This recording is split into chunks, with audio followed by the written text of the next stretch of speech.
और यदि ऐसा नहीं हुआ तो मेरा भय सत्य हो जाएगा और माँ कैलाश और हमें छोड़कर चली जाएंगी। और इस बार पिताश्री माँ से विरह सह नहीं पाएंगे। कहीं संसार को विनाश का मुख न देखना पड़ जाए।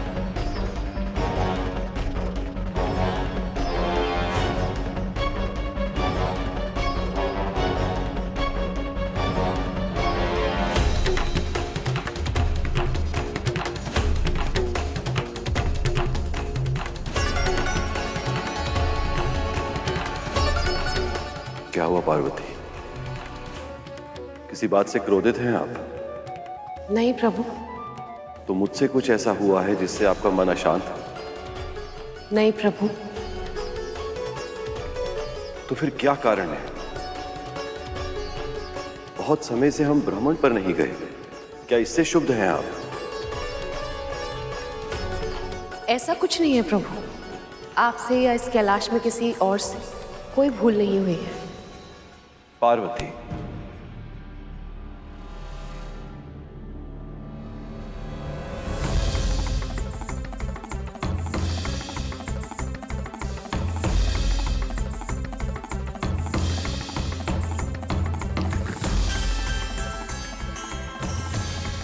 कुछ तो है जिसके कारण आपका मन शांत नहीं है।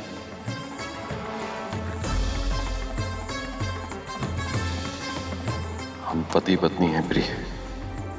किसी रहस्य के कारण हमारे बीच दूरी उत्पन्न हो, यह उचित नहीं है। आपके हृदय में जो भी है उसे बांटिए प्रिय। अपनी पत्नी का हृदय जानने का अधिकार मत छीनिए मुझसे। मैं कौन हूं स्वामी?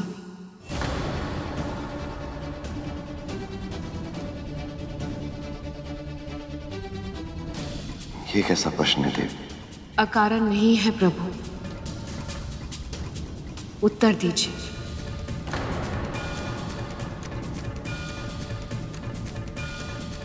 आप महाराज हिमवंत की पुत्री हैं, मेरी अर्धांगिनी हैं, कार्तिकेय और गणेश की मां भी हैं। आप कौन हैं प्रभु? कहना क्या चाहती हैं आप? किसी भी देवता को, मुझे या स्वयं आपको यदि अपना परिचय किसी को देना होता है तो आपके द्वारा प्राप्त की गई सफलताओं से अर्जित विशेषणों का ही प्रयोग किया जाता है। यही परंपरा है और ये केवल आपके साथ ही नहीं है प्रभु। हर पुरुष की पहचान उसके कर्म से होती है, परंतु हर स्त्री की पहचान इस बात से होती है कि वो किसकी पुत्री, पत्नी या माँ है।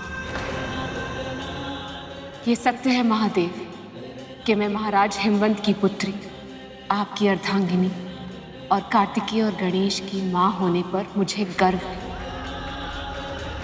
पर अपनी पहचान इस परिचय तक ही सीमित रह जाने के कारण मैं अपने अस्तित्व का एक अंश खोती जा रही हूँ महादेव।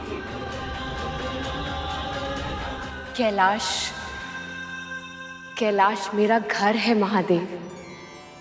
इसे सजाने और संवारने में मुझे बहुत आनंद मिलता है, पर केवल मेरा घर ही मेरा सारा संसार तो नहीं हो सकता ना प्रभु। मैं तो जगत जननी, तो मेरी ममता केवल मेरे पुत्रों तक ही सीमित क्यों? ये जानते हुए कि मेरी अन्य संतानें इतनी भीषण कष्टों के भंवर में फंसने वाली है, मैं उनका दुख क्यों नहीं हर सकती? ऐसा क्यों महादेव? आप ऐसा सोच भी कैसे सकती हैं पार्वती? साक्षात शक्ति हैं, अदृश्य रूप में सृष्टि के कण कण में प्राण आपके कारण ही है। पर यह पर्याप्त नहीं है महादेव। मुझे स्पष्ट आभास हो रहा है कि महिषासुर इस संसार के लिए विध्वंस का ऐसा स्वरूप बनने वाला है जिसे रोकना इस पूरे ब्रह्मांड में किसी के लिए भी संभव नहीं होगा। और मैं चाहती कि उसका अंत मैं करूं। ओम ब्रह्मदेवाय नमः। ओम ब्रह्मदेवाय नमः। ओम ब्रह्मदेवाय नमः। तुम्हारी तपस्या पूरी हुई महिषासुर।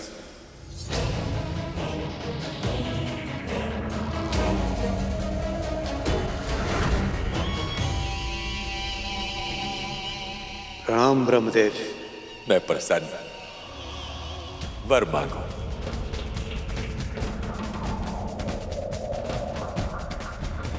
यदि आपको प्रसन्न करने के बाद भी कोई साधारण वरदान मांग लिया तो फिर इतने वर्षों की कठोर तपस्या का क्या लाभ। इसलिए मुझे केवल एक ही वरदान प्रदान कीजिए। अमरता का वरदान। अमरता का वरदान।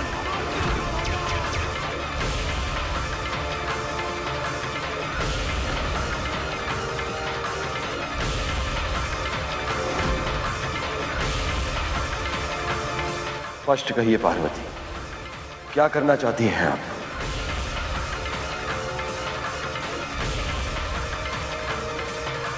इतने वर्षों में मैंने अनुभव किया है महादेव कि कैसे सभी आपके इस भोले स्वभाव का लाभ उठाते हैं। विशेष रूप से ये दुष्ट असुर भक्ति का मार्ग केवल एक ही लक्ष्य, एक ही कारण की वजह से अपनाते हैं, ताकि उन्हें अमृतत्व और असीम शक्ति का वरदान प्राप्त हो। और जैसे ही आपसे या किसी और से उन्हें ये वरदान प्राप्त होता है, ये पूरे संसार के लिए अभिशाप बन जाते हैं। अमरता प्रदान कीजिए मुझे। अमरता। तुम अच्छी तरह से जानते हो महिषासुर, जिसका जन्म हुआ है उसकी मृत्यु तो होनी ही है। अमरता विधि के विधान के विरुद्ध है। इसे छोड़कर और कोई भी वरदान मांग लो, मैं सहर्ष दूंगा।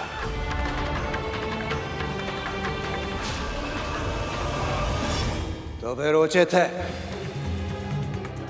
मुझे ये वरदान दीजिए कि कोई भी देवता, यक्ष, गंधर्व, किन्नर, कोई भी पशु पक्षी, किसी भी प्रजाति का कोई भी पुरुष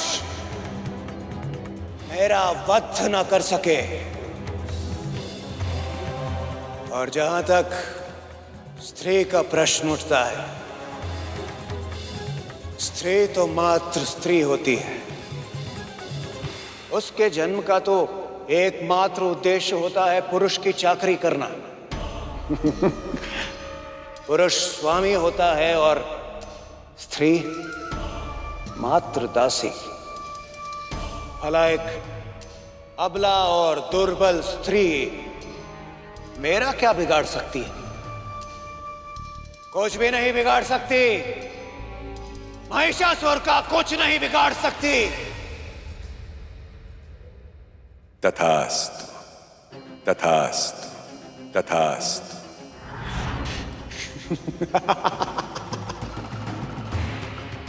मरता। अमरता प्राप्त हो गई मुझे। अमरता। अमरता। अमर हूं मैं। अमर है महिषासुर। अमर।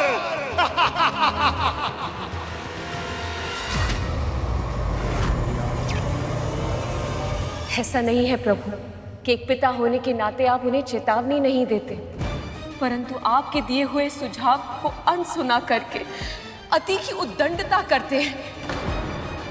और इसीलिए एक माँ होने के नाते मैं उन्हें ऐसा पाठ पढ़ाना चाहती हूँ जिससे वो लंबे समय तक भूल नहीं पाएंगे।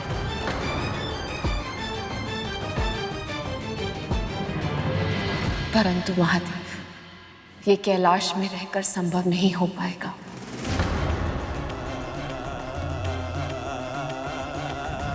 आप कैलाश छोड़कर जाना चाहती हैं पार्वती? मुझे छोड़कर मुझसे दूर जाना चाहती हैं आप? ऐसा मत कहिए महादेव। यदि आप ही ऐसी प्रतिक्रिया देंगे तो कार्तिकी और गणेश को कैसे संभालेंगे? मेरी संतान की चिंता है आपको देवी, मेरी नहीं। तो जानती हैं, जब आप मुझसे दूर थी तो एक एक श्वास लेना कितना कठिन था मेरे लिए। आपके बिना मैं अधूरा हूं पार्वती। कि मैं शरीर हूं तो मेरी आत्मा आप है।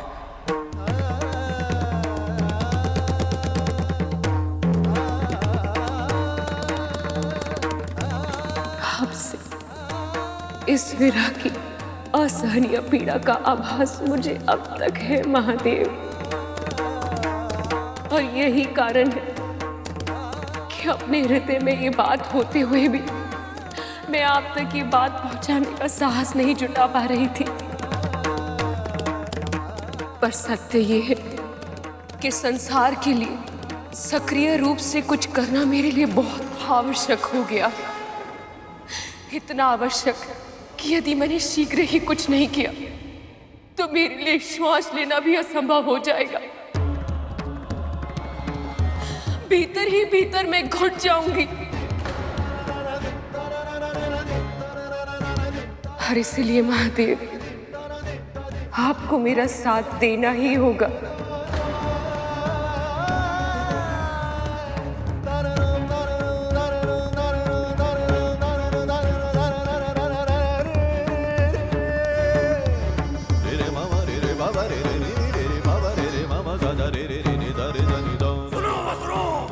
शक्तिशाली अमृतों के स्वामी असुर महाराज महिषासुर का आदेश है कि जो भी हमारे समक्ष आए उसे नष्ट कर दो, जला दो। बालकों और पुरुषों के प्राण ले लो, महिलाओं को बंदी बना लो, तीनों लोकों में ऐसा विध्वंस मचा दो त्रिलोक त्राहि त्राहि कर उठे। आक्रमण!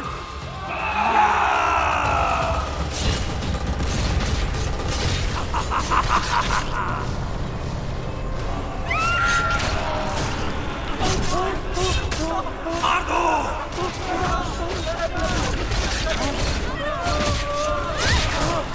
महिलाओं को उठा लो!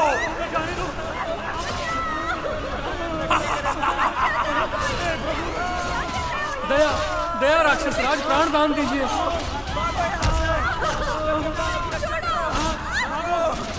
अपने अपने प्राणों की रक्षा करो।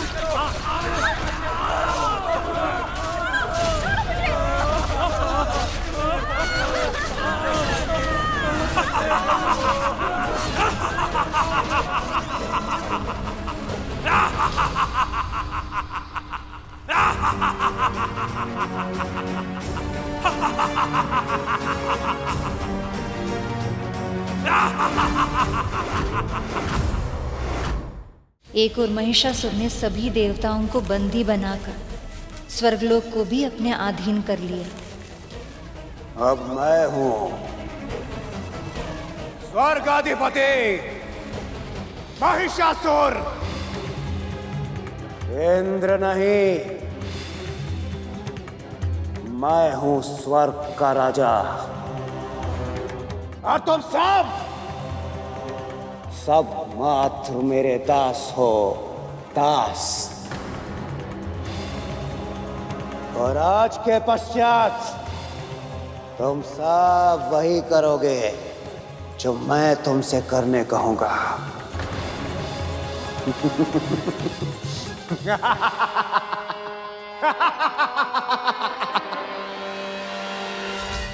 हम युद्ध में पराजित हुए महिषासुर, तुम्हारे बंदी हैं, दास नहीं।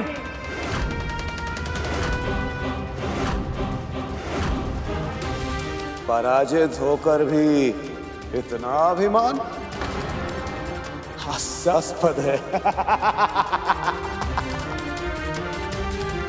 सेनापति,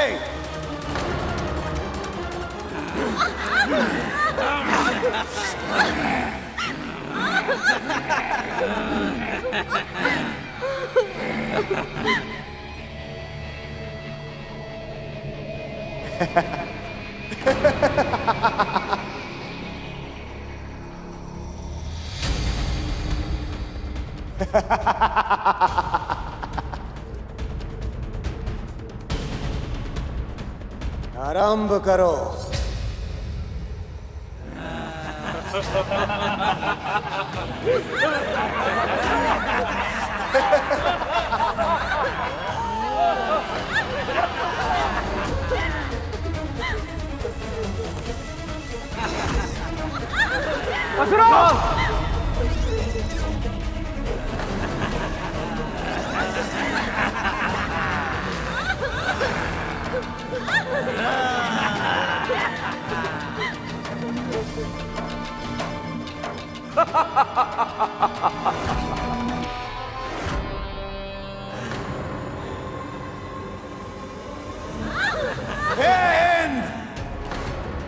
स्वर्ग की प्रत्येक सुंदरी अब मेरे संकेत पर नृत्य करेगी। मेरे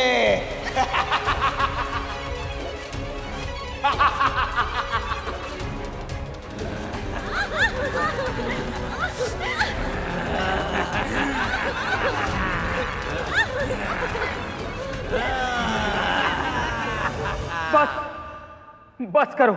इन स्त्रियों के साथ अभद्र व्यवहार करना बंद करो। हम तुम्हारे दास बनने के लिए तैयार हैं महिषासुर। हाँ? तुम जो कहोगे, जैसा कहोगे, वैसा ही करेंगे हम। अब आए ना तुम मार्ग पर।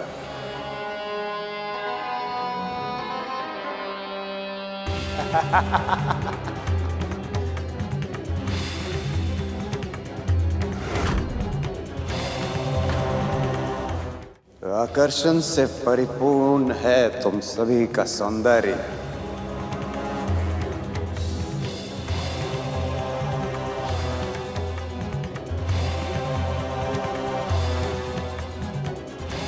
ऐसे पंक्ति में मत खड़ी रहो, आगे बढ़ो। महाराज महिषासुर निकट से देखेंगे तभी तो सर्वश्रेष्ठ सुंदरी का चुनाव कर पाएंगे।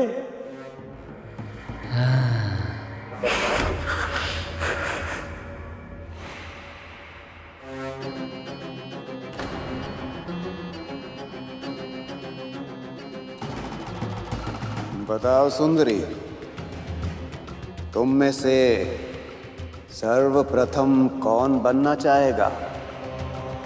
महिषासुर की शैया की शोभा।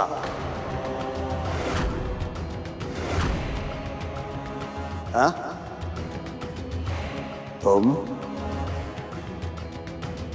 तुम या फिर तुम?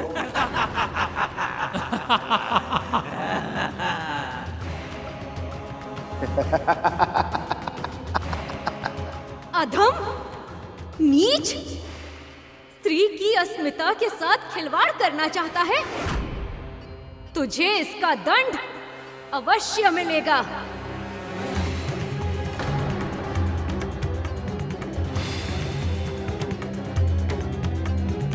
एक तो इतना सौंदर्य, उस पर ये क्रोध, ये तो मुझे और भी ललाहित कर रहा है सुंदरी।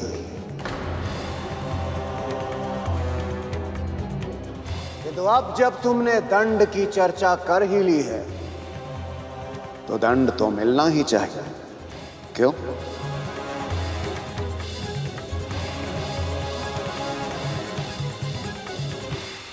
सेनापति,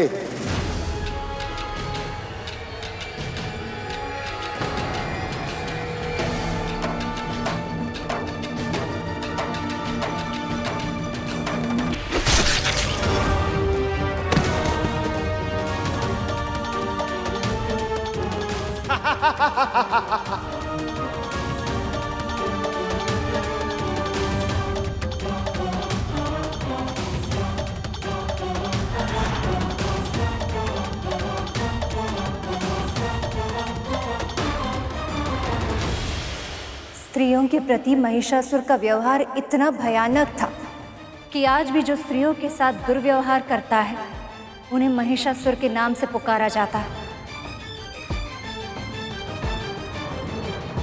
और जब जब कोई महिषासुर जन्म लेता है तब तब उसका अंत करने एक शक्ति भी जन्म लेती है। आज तक अनेक असुरों को सृष्टि में अत्याचार करते हुए देखा मैंने, पर स्त्रियों को ऐसे अपमानित करने वाला असुर आज तक नहीं देखा। कितना अधम, कितना निर्लज्ज, कितना दुष्ट है ये मूर्ख नहीं जानता कि इसका जन्म भी एक स्त्री से ही हुआ है। इसके अस्तित्व का आधार भी स्त्रीत्व है। महादेव, सहायता कीजिए महादेव। उस असुर ने सचमुच ऐसा वरदान प्राप्त कर लिया है कि कोई उसका वध कर ही नहीं सकता। महादेव, कोई पुरुष उसका वध नहीं कर सकता, परंतु एक स्त्री तो उसका वध कर सकती है देवराज।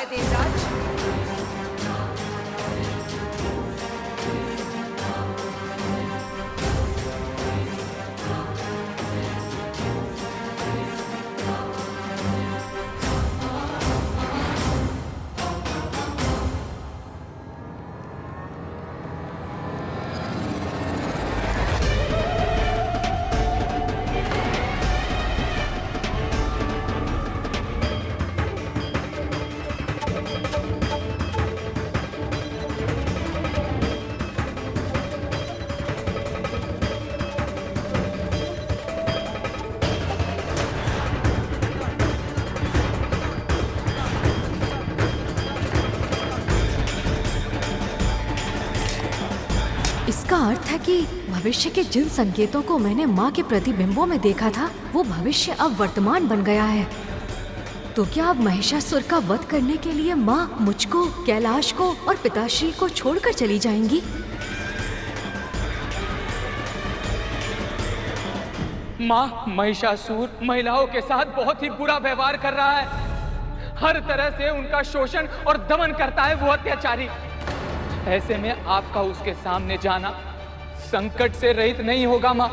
आप सभी ने अपनी समस्या जगत के माता पिता को बता दी है देवराज। निश्चिंत रहिए, माता पिता अपनी संतानों का दुख अधिक देर तक नहीं देख सकते।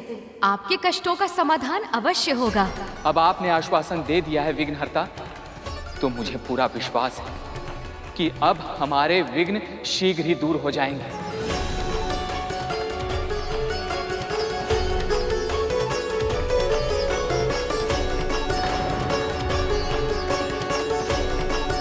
माँ और पिताश्री के बीच में इस प्रकार का तनाव किसी अनहोनी का संकेत तो नहीं?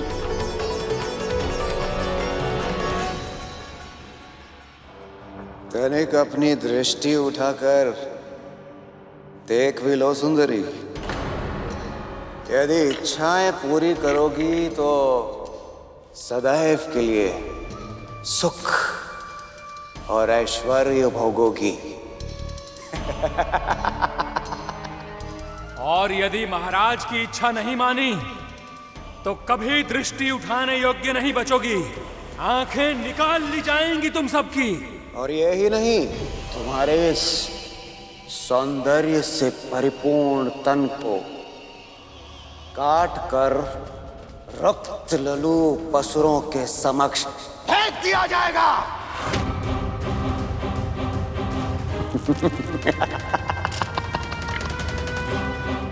इसलिए सुंदरियों, यदि अपने भविष्य की चिंता है तो आओ, आकर बैठ जाओ हमारी जंघा पर।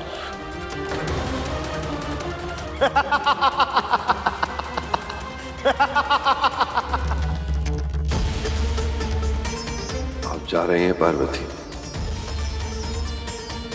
मुझे जाना ही होगा।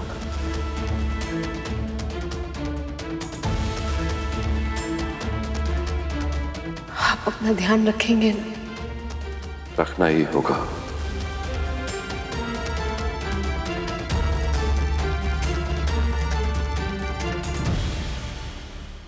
गणेश, मेरी अनुपस्थिति में तुम्हें अपने पिताजी का और कैलाश का ध्यान रखना होगा। आपकी अनुपस्थिति में इसका क्या अर्थ है माँ?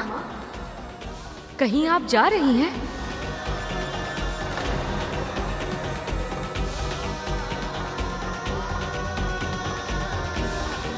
क्षमा करना पुत्र, किंतु तेरे इस प्रश्न का उत्तर मैं अभी नहीं दे पाऊंगी।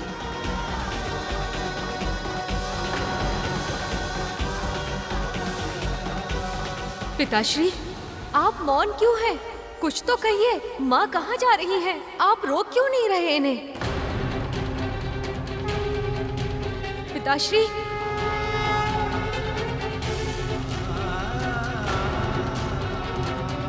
श्रीजी, स्मरण है तुम्हें? प्रभु के मुख पर इतनी पीड़ा पहले कब देखी थी तुमने? कैसे भूल सकता हूं नंदी जी। पूरे कैलाश में दुख छा गया था।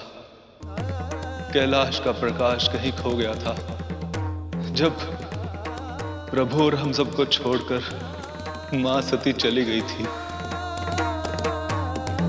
पिताश्री आज भी उतनी ही पीड़ा का अनुभव कर रहे हैं जितनी तब। नहीं, मैं ऐसा नहीं होने दूंगा। माँ!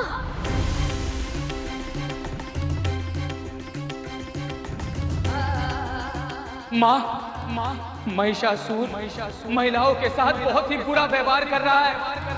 हर तरह से उनका शोषण और दमन करता है वो अत्याचारी। आपके बिना मैं अधूरा हूं पार्वती। यदि मैं शरीर हूं तो मेरी आत्मा आप है।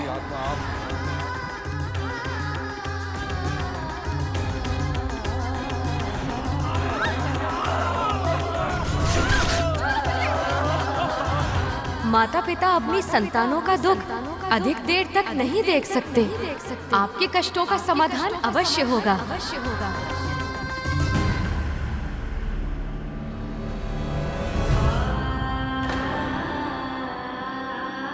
माँ!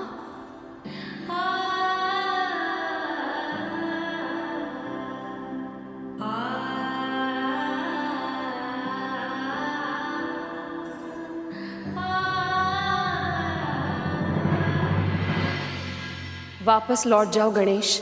आपके बिना ऐसा कैसे संभव है माँ? यदि आप कैलाश नहीं चलेंगी तो मैं भी नहीं जाऊंगा। आप जहाँ रहेंगी अब से मैं भी वहाँ रहूंगा। तुम ऐसा कुछ नहीं करोगे पुत्र। पर माँ, ये मेरा आदेश है गणेश। ये मत भूलो कि मेरे पुत्र होने के साथ साथ तुम प्रथम पूज्य भगवान भी हो। तुम्हारे अपने कर्तव्य हैं जिन्हें पूरा करना तुम्हारी नियति है। और वैसे भी मैं कुछ समय के लिए एकांतवास में रहना चाहती हूँ। पर ये तो कैलाश में भी संभव है माँ। मैं वचन देता हूँ, मैं किसी को भी आपके एकांत में व्यवधान नहीं पहुँचाने दूंगा। स्वयं द्वार पर खड़े होकर पहरा दूंगा। कैलाश में रह के मैं महिषासुर का वध नहीं कर सकती पुत्र। जब तक उस पापी का अंत नहीं हो जाता मैं वापस नहीं लौट सकती।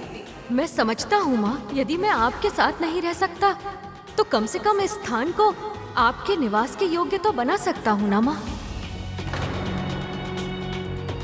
ये अधिकार मुझसे मत छीनिए माँ।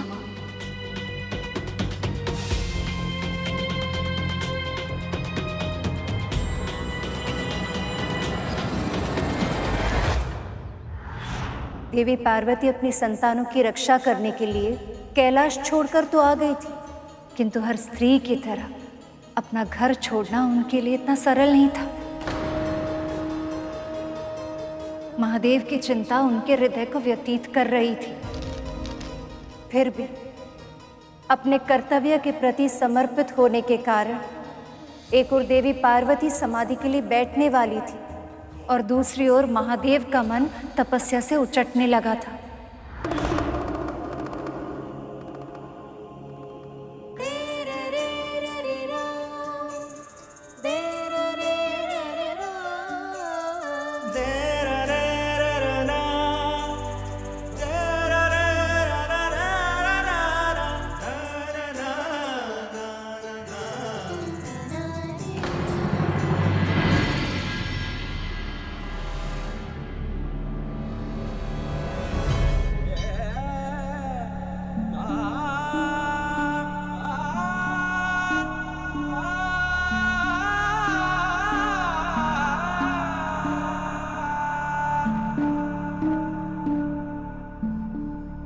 मेरे बिना कुछ कहे आपको कैसे ज्ञात हो जाता है कि मुझे जल की आवश्यकता है?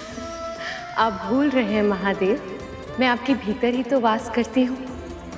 तो फिर जो आपके मन में है उससे अछूती कैसे रह सकती हूँ? जो आपका सुख है वही मेरा सुख है, जो आपकी आवश्यकता है वही मेरी भी।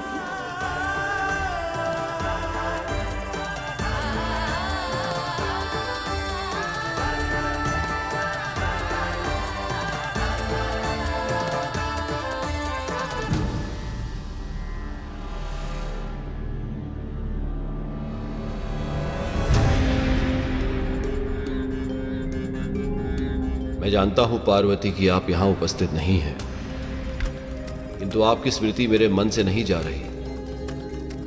आपके बिना आपका शिव शक्तिहीन है।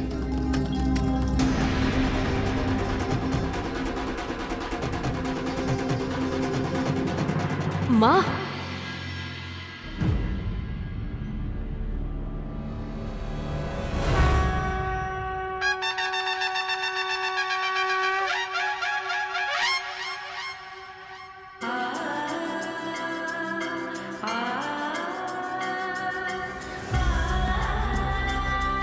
गणेश, तुमने तो इस निर्जन स्थान को मनोरम आश्रम बना दिया। अपनी माँ की छोटी छोटी आवश्यकताओं का कितना ध्यान रखते हो तुम।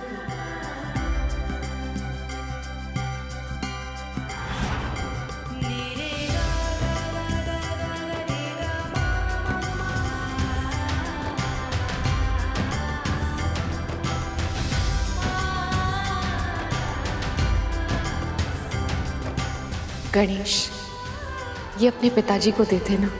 पर ये तो वो समझ जाएंगे।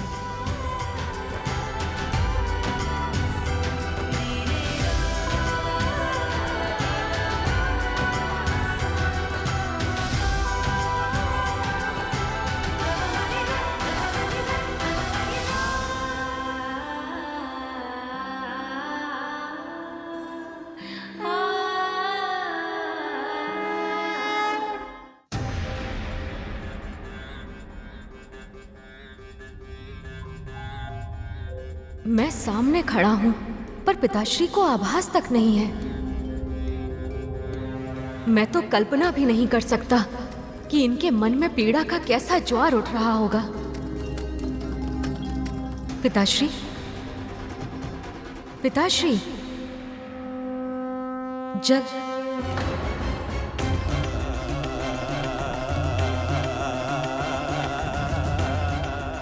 मैं कैसे पता चला गणेश कि मुझे जल की आवश्यकता है? माँ ने कहा था आप समझ जाएंगे।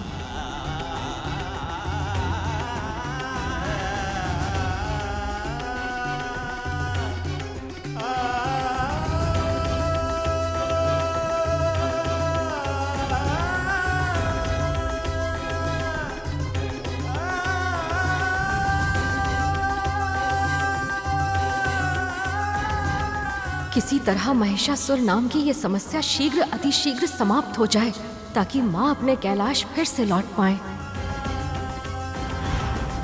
पर समस्या समाप्त होने के स्थान पर और अधिक बढ़ गई थी। महिषासुर को यह सूचना मिल गई थी कि इंद्र और अन्य देवता असुरों से छिपकर कैलाश गए थे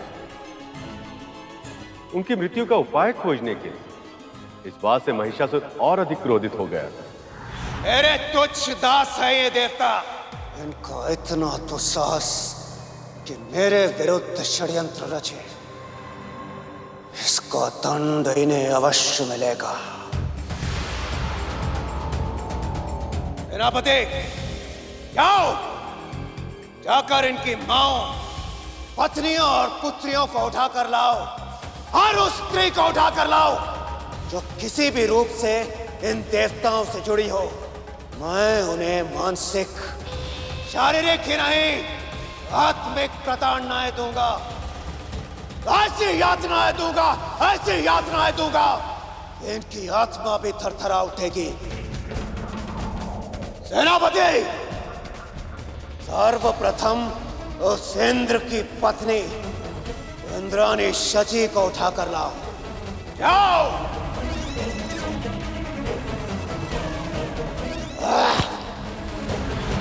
इंद्ररण्य देवता स्त्रियों के प्रति महिषासुर का इतना घिनौना, इतना नीच व्यवहार सहन नहीं कर पा रहे, और एक बार फिर देवताओं और महिषासुर में युद्ध छिड़ गया।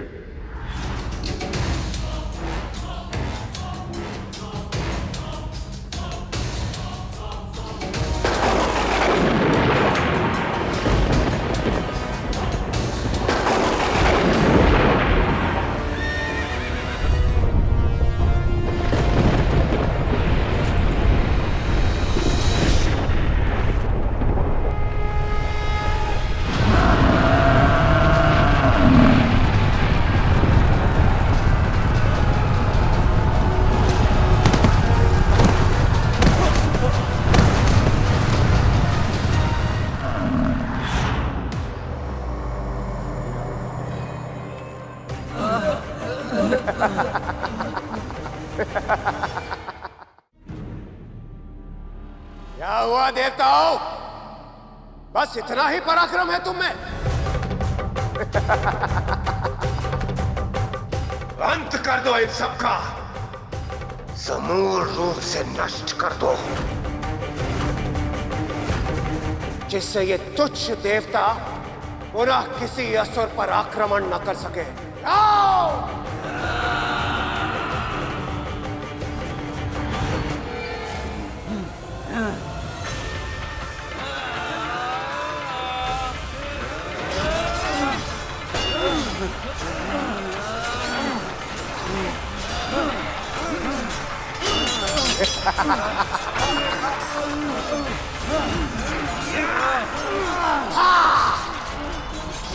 अब होगा मृत्यु का नृत्य।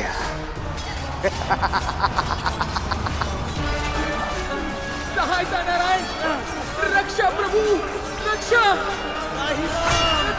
त्राहिमाम प्रभु, त्राहिमाम, रक्षा कीजिए प्रभु, रक्षा कीजिए, रक्षा कीजिए। ध्वस्त कर दो इन्हें, काट दो सभी को।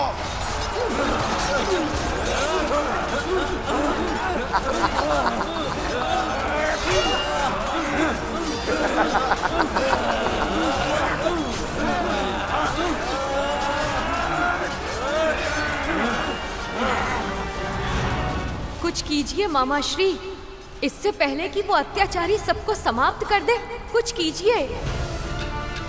जैसे ही उस राक्षस ने जन्म लिया था, कैलाश में अनिष्ट के संकेत दिखने आरंभ हो गए थे, और अब पहली बार माँ और पिताश्री भी एक दूसरे से दूर हो गए हैं। सत्य तो ये है कि जितना शीघ्र महिषासुर का अंत होगा, उतना ही शीघ्र सब फिर से पहले की तरह सामान्य हो पाएगा। इसलिए मैं आपसे विनती करने आया हूँ मामा श्री।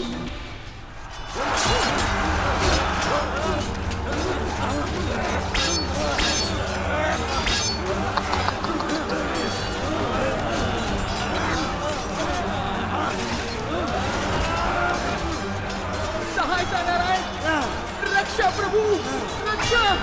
त्राहिमाम प्रभु, त्राहिमाम, रक्षा कीजिए प्रभु, रक्षा कीजिए, रक्षा कीजिए।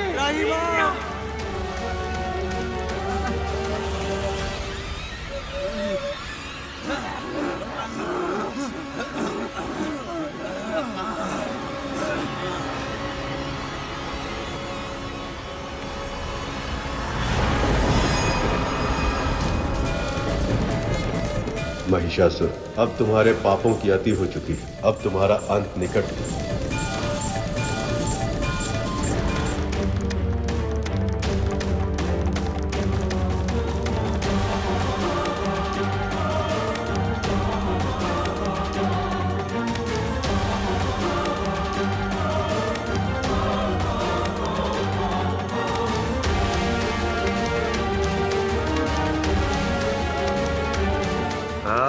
विष्णु, आओ। इन तुच्छ देवताओं की तरह तुम भी मेरा कुछ नहीं बिगाड़ पाओगे, क्योंकि मैं अमर हूं।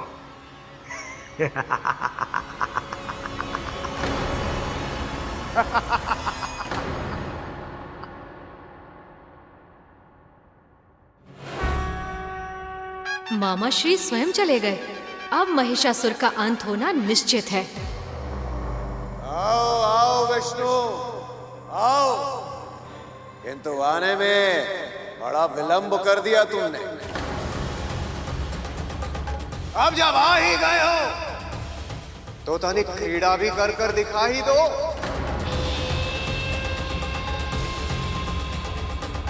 किंतु हाँ, अपना सबसे सर्वश्रेष्ठ, सबसे शक्तिशाली अस्त्र का ही प्रयोग करना, और स्मरण रखना तुम्हारे कोई अस्त्र काम नहीं आएंगे, सारे के सारे व्यर्थ हैं।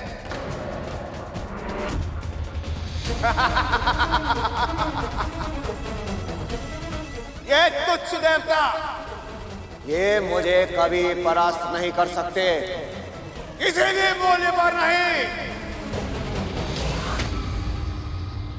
ये अहंकार ही तुम्हारे पतन का कारण बनेगा महिषासुर।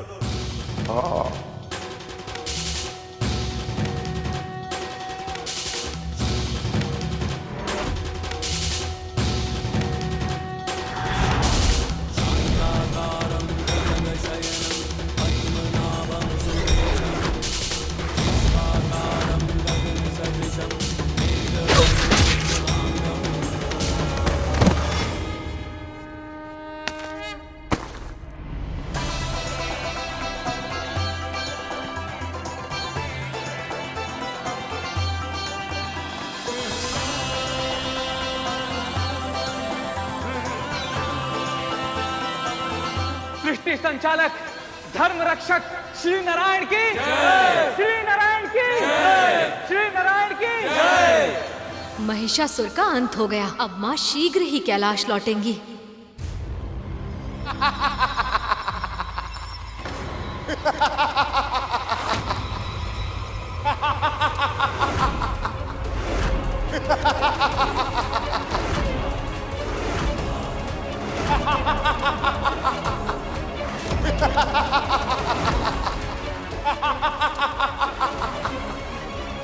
कोई नहीं मार सकता मुझे, कोई नहीं मार सकता महिषासुर को।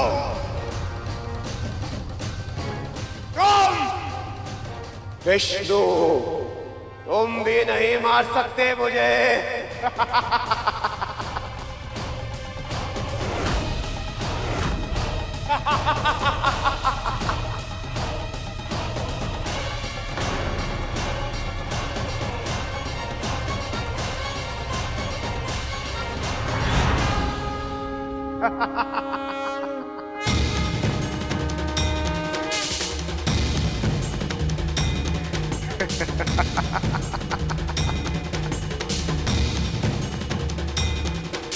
इतिहास में सुदर्शन चक्र से अधिक घातक और कोई अस्त्र नहीं है, पर ये महिषासुर जैसे महाशक्तिशाली असुर का संहार कर पाएगा ना, या फिर ये भी।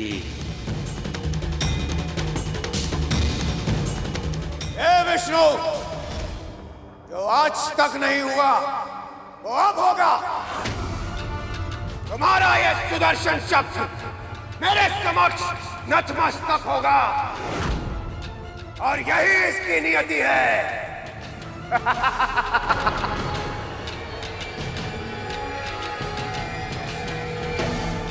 दम की अति से अपनी सहज बुद्धि भी खो चुके हो तुम।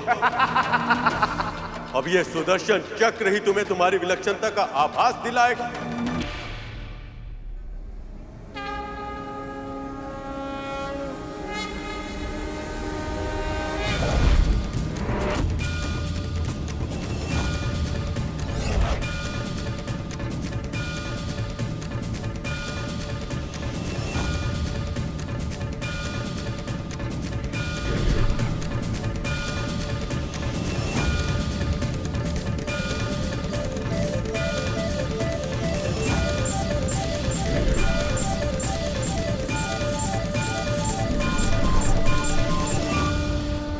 रुक जाइए सखा।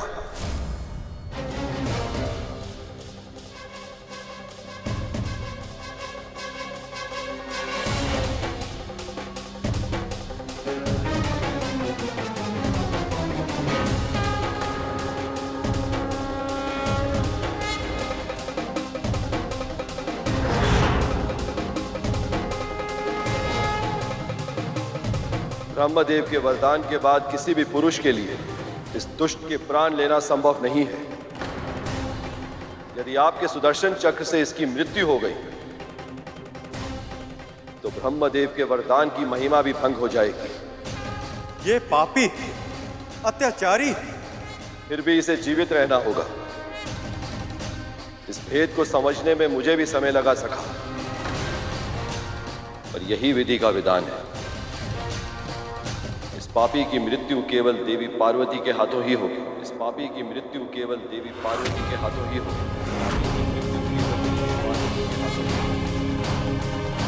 आप निश्चिंत रहें। ये संकल्प देवी पार्वती पहले ही ले चुकी हैं और इस उद्देश्य को पूर्ण करने के लिए वो जल्द ही नया अवतार भी लेंगे।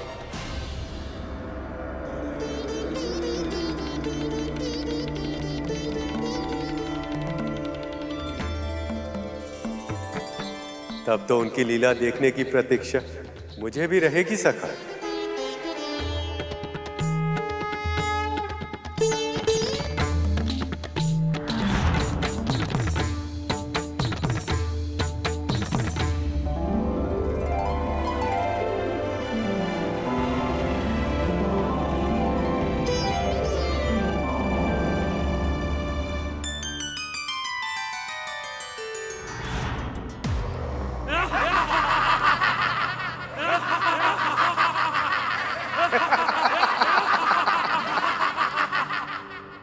केवल चक्र ही नहीं, इस चक्र का स्वामी और ये तुच्छ देवता सभी भाग खड़े हुए। कोई नहीं मार सकता मुझे, कोई नहीं। मैं ही हूं सर्वशक्तिशाली त्रिलोक विजेता महिषासुर।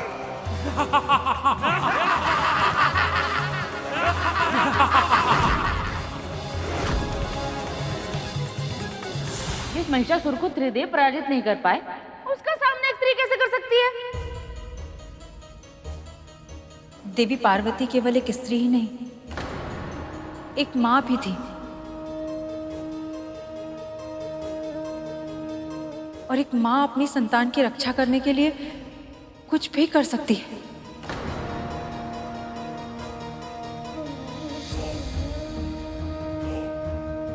फिर वो तो जगत जननी है, उन्होंने पल भर में महिषासुर का संहार कर दिया होगा, है ना प्रभु?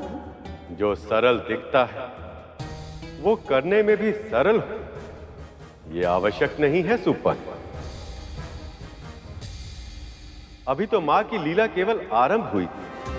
उनका उद्देश्य केवल एक राक्षस को मारना नहीं था, बल्कि उस विचारधारा का संहार करना था जो स्त्रियों को निर्बल और अक्षम समझती है।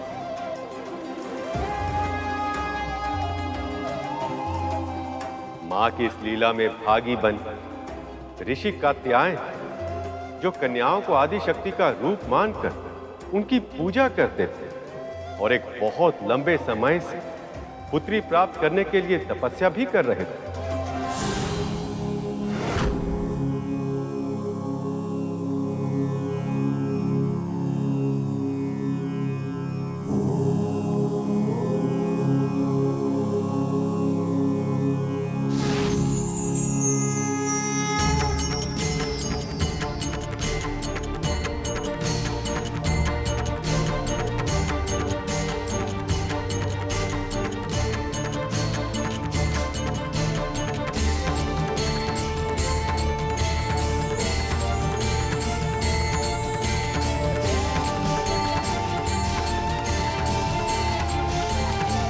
आपकी तपस्या पूरी हुई ऋषिवर। मैं आपकी भक्ति से प्रसन्न हूं। वरदान मांगिए।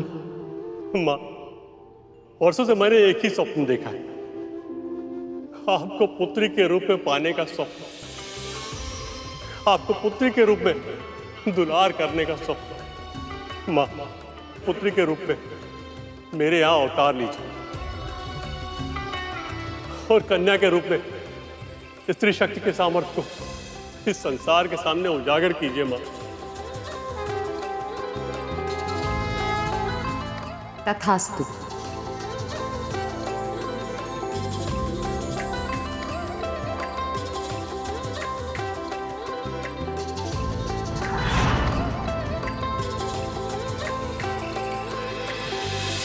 पिताजी,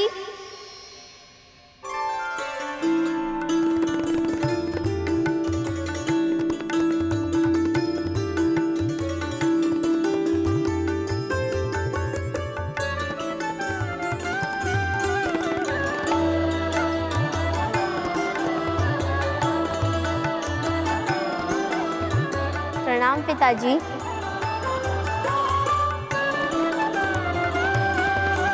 माँ, आपने हमें धन्य कर दिया माँ। माँ, पर मैं तो आपकी पुत्री हूँ पिताजी। पुत्री? हाँ पुत्री,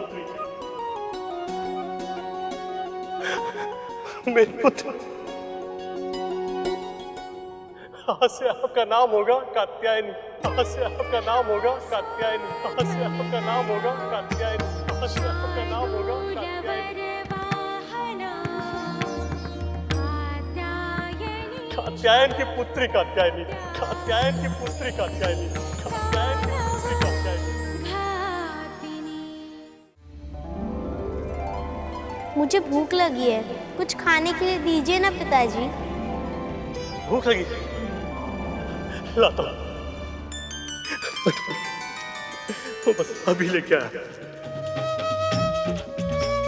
माँ, शक्ति रूप महिषासुर मर्दिनी हेमा कात्यायनी, नारी का आदर्श प्रतीक तू ही जगत की जननी है माँ, तू ही दानव घातिनी है माँ, तू ही दानव घातिनी।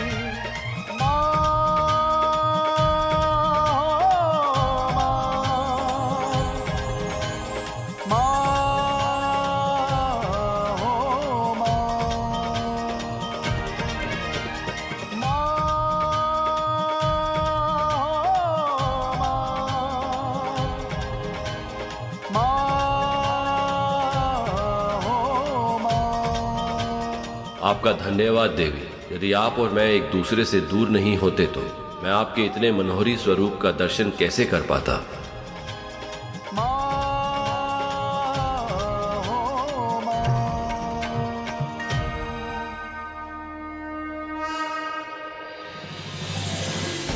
मैं कैसे व्यक्त करूं माँ कि आपका पुत्र होना मेरे लिए कितने सौभाग्य की बात है।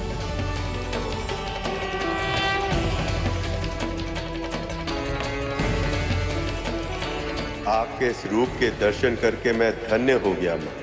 अब सृष्टि के कल्याण का समय निकट आ रहा है। अब शीघ्र ही महिषासुर का अंत होगा।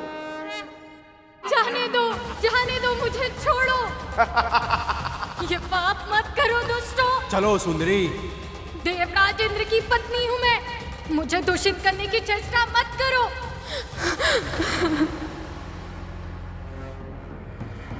महाराज की चरण वंदना करो सुंदरी।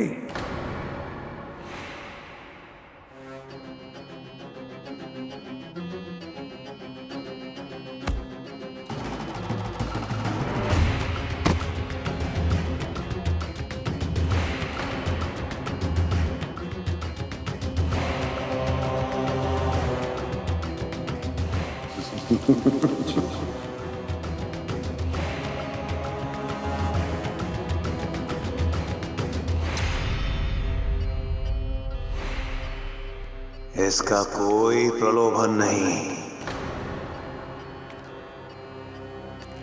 मेरे निकट आओ शक्ति, निकट आओ मेरे।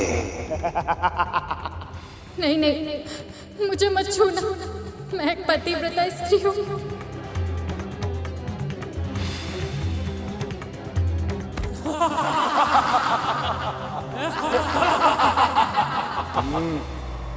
पतिव्रता पत्नी का पति तो मेरा दास है।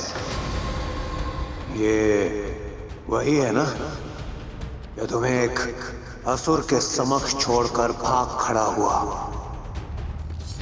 मुझे स्वीकार कर लो और बन जाओ असुरों की पटरानी। भूल जाओ उस भगोड़े इंद्र को। कदाचित जीवन का आनंद तो भोग विलास में है।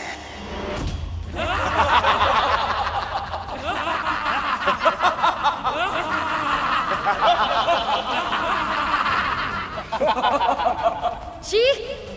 निर्लज्ज अधम दुष्ट! इतना बड़ा पाप करने के बारे में तू सोच भी कैसे सकता है? एक स्त्री का इतना बड़ा अपमान! भूल गया कि तेरा जन्म भी एक स्त्री के गर्भ से हुआ है।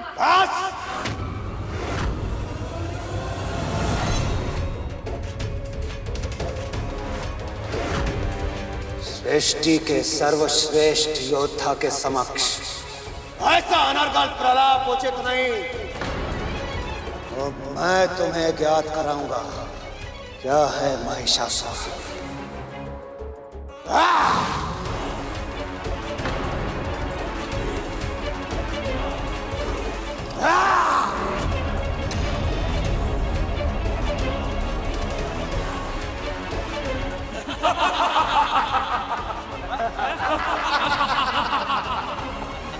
क्या हुआ? भयभीत हो गई? यही तो है तुम जैसी स्त्रियों की वास्तविकता। बड़े बड़े प्रवचन देती हो, आदर्शों के पाठ पढ़ाती हो, किंतु जब शक्ति और शस्त्र के समक्ष होती हो तो भयभीत हो जाती हो। तुच्छ अबला दुर्बल नारी।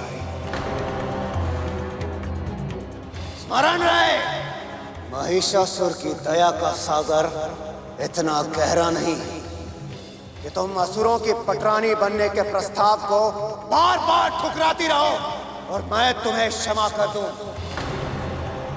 अब मेरी ये तलवार तुम्हें रक्त स्नान करवाएगी।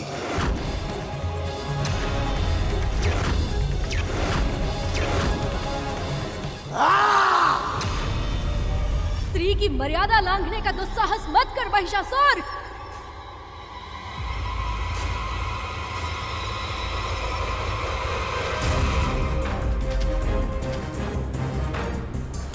तुझे क्या लगता है दुष्ट कि तुझे कोई पराजित नहीं कर सकता? स्त्री को अबला समझता है तू? मूर्ख! एक स्त्री ही तेरी मृत्यु का कारण बनेगी।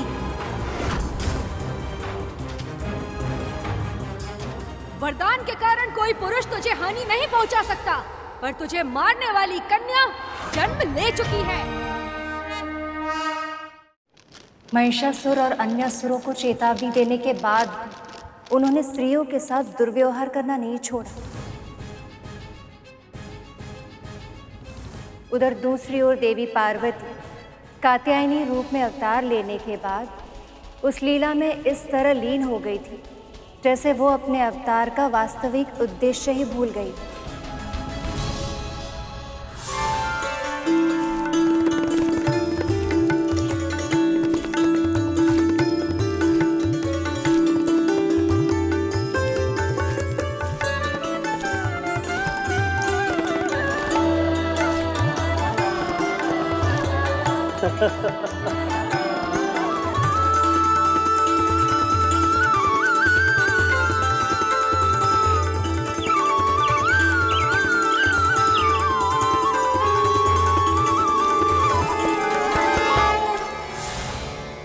फिर क्या हुआ माँ?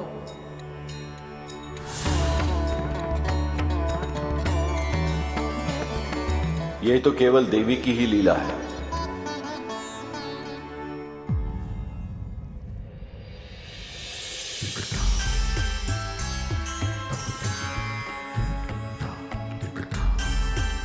आप सब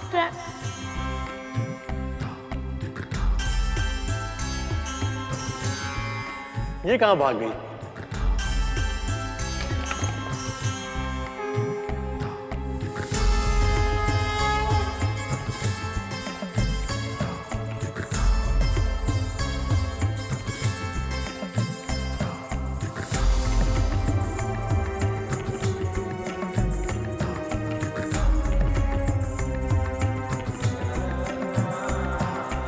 त्रिदेव आप और सभी देवतागण, आप सब एक साथ यहाँ, बताइए आपकी क्या सेवा कर सकता हूं मैं? आपको नहीं, सेवा आपकी पुत्री को करनी होगी, संसार की सेवा। महिषासुर का वध केवल वही कर सकती है, महिषासुर का वध केवल वही कर सकती है, महिषासुर का वध केवल वही कर सकती है।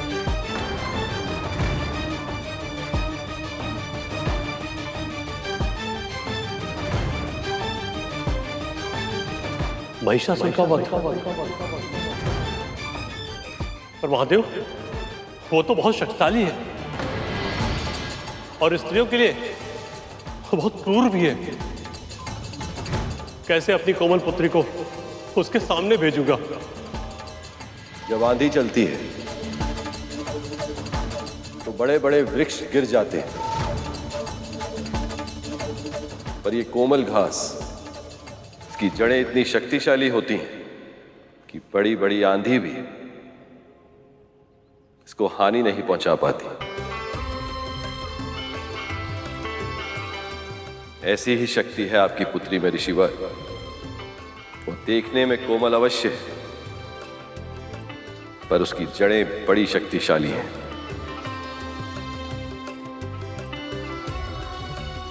इस संसार में केवल वही है जो महिषासुर को पराजित कर सकती है। आपकी पुत्री ऋषिवर कात्यायनी। मेरी पुत्री?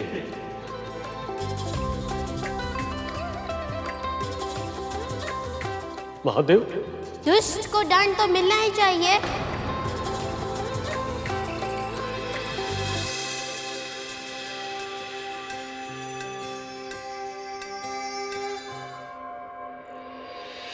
शक्ति रूप महिषासुर मर्दिनी हेमा कात्यायनी, नारी का आदर्श प्रतीक तू ही जगत की जननी। पर कैसे पिताजी? पर मैं तो छोटी हूँ ना। आपकी लीला बहुत मनोरम है माँ, पर इस समय आपके संतानों को आपकी बहुत आवश्यकता है। स्त्रियों पर महिषासुर का अत्याचार निरंतर बढ़ता ही जा रहा है, इसलिए दया कीजिए माँ, अपना ये अवतार शीघ्र ही पूर्ण कीजिए।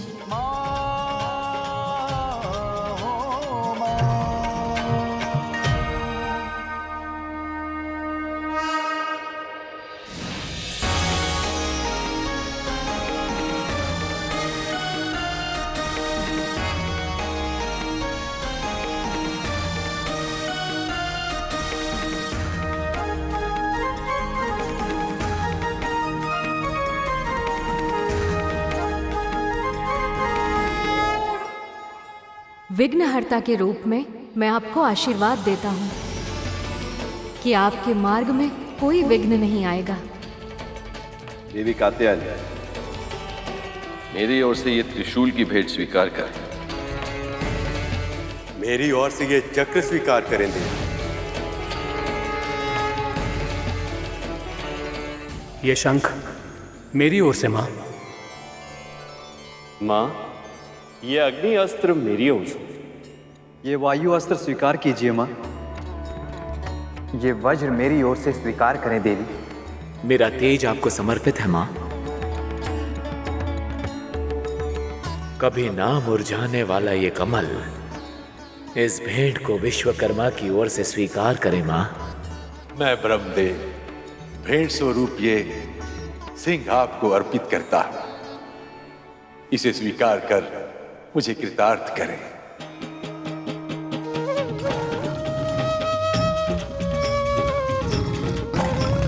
शक्ति रूप महिषासुर मर्दिनी हेमा कात्यायनी, नारी का आदर्श प्रतीक तू ही जगत की जननी है माँ, तू ही दानव घातिनी है माँ, तू ही दानव घातिनी।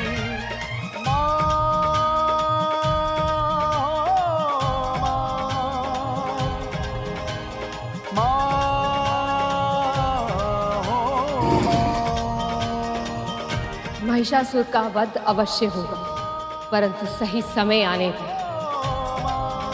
क्योंकि अभी उसके पापों का घड़ा भरने में समय है। और फिर मैं एक माँ भी हूँ, उसका वध करने से पहले उसे अपना व्यवहार सुधारने का एक अवसर अवश्य दूंगी।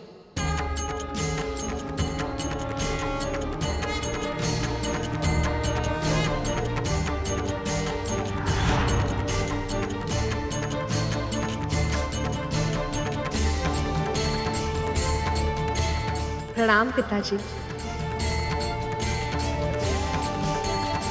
आपकी पुत्री बनना मेरे लिए सौभाग्य था। आपने मुझे इतना प्रेम, इतना दुलार दिया कि अब आपको छोड़कर जाने की तनिक भी इच्छा नहीं हो रही। परंतु मेरा कर्तव्य मुझे बुला रहा है। मुझे विंध्याचल जाना ही होगा। अवश्य पुत्री। पर मेरे इस अवतार का नाम कात्यायनी ही रहेगा। इससे मुझे प्रसन्नता तो मिलेगी ही, साथ ही साथ आपका नाम भी सार्थक होगा।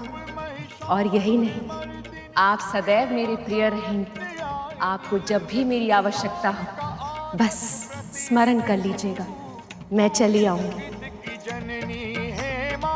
परंतु अभी मुझे आज्ञा दीजिए।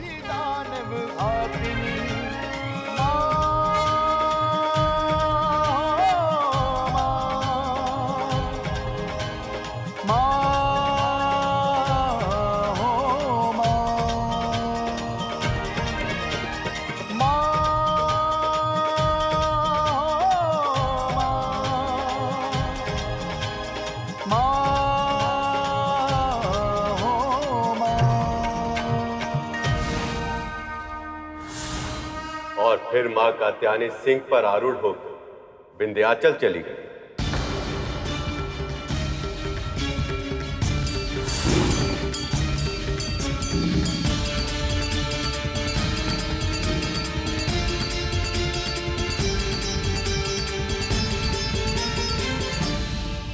अब से स्त्रियों के साथ दुराचार, अत्याचार, बुरा व्यवहार बंद कर दो महिषासुर। अर्थात मैं एक स्त्री से भयभीत हो जाऊं। गुरुदेव, कदाचित आप ये भूल रहे हैं, आप ही के मार्गदर्शन में केवल वो तुच्छ देवता ही नहीं, स्वयं नारायण भी मेरा कुछ नहीं बिगाड़ पाए। तो फिर एक दुर्बल अबला नारी।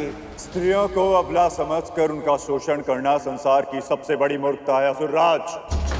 स्मरण रखो, नए जीवन को जन्म देने की शक्ति केवल स्त्री के पास होती है, और जो रचना करने में सक्षम है, विनाश भी उसी के संकेतों पर नृत्य करता है। किंतु गुरुदेव, मेरा सजन की गोद में खेलता है विनाश। गुरुदेव,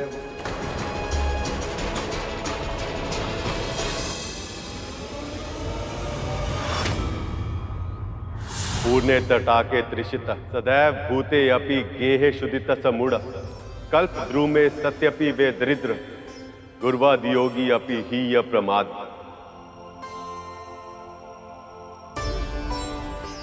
अर्थात जो व्यक्ति गुरु प्राप्त होने के बाद भी अज्ञानी बना रहे, उस ज्ञान के अनुरूप आचरण न करे, तो वो मूर्ख, जल से भरे सरोवर के निकट होते हुए भी प्यासा, घर में अनाज होते हुए भी भूखा, और कल्प वृक्ष के निकट होते हुए भी दरिद्र ही होता।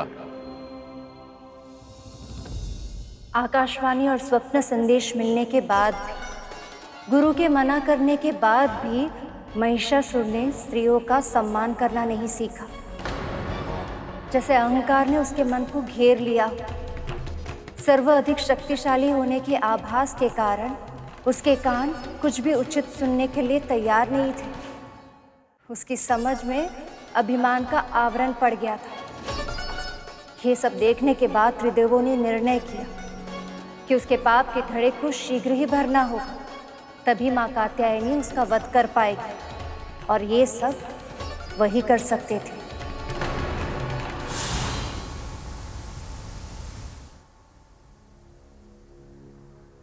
ऐसे ही अपनी सेवाओं से हमें प्रभावित करती रहो। बहुत आनंद आ रहा है।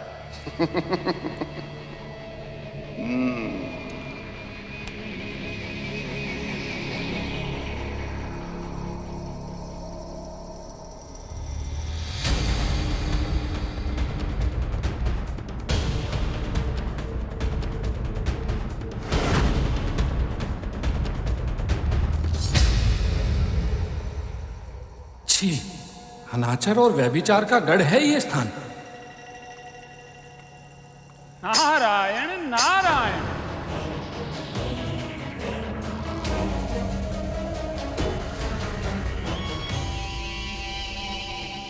अंततः मेरे इस संतापुर ने आपको भी आकर्षित कर ही लिया। आइए और अनंत भोग विलास का आनंद लीजिए। देवऋषि, तनिक भी संकोच मत कीजिए, मैं किसी को कुछ नहीं बताऊंगा। नारायण नारायण। ऋषि मुनियों को भोग विलास महाराज शोभा नहीं देते। मैं तो यहाँ किसी और ही कार्य से आया था। मुझे ज्ञात है तुम दुर्बल हो, किंतु तनिक अपने इन सुंदर हस्तों को थोड़ा कष्ट भी तो दो। बिना बल के तो अंग मर्दन में भी कोई स्वाद नहीं आता सुंदरी।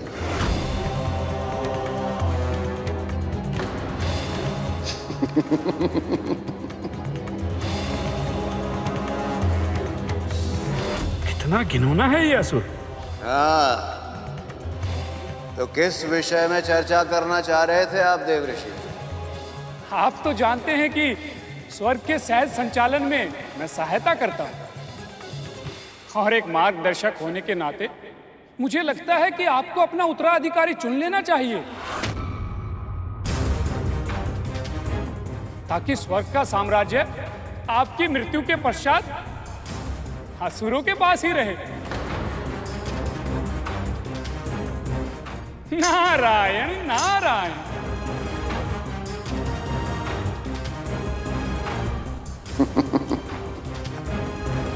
मृत्यु और मेरी त्रिलोक विजेता महिषासुर की मृत्यु, इसका ये अहंकार ही इसके अंत के निकट ले जाएगा। नारायण नारायण। देवऋषि, आप कदाचित ये भूल रहे हैं, आपके नारायण नारायण श्री हरि विष्णु भी मुझे पराजित नहीं कर पाए।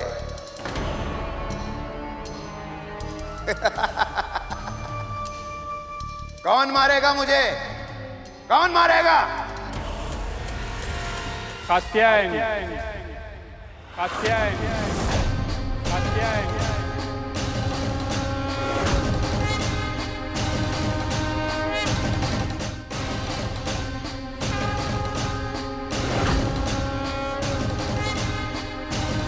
कात्यायनी? कौन है कात्यायनी? उनका परिचय देना तो मेरे लिए भी बहुत कठिन होगा महाराज।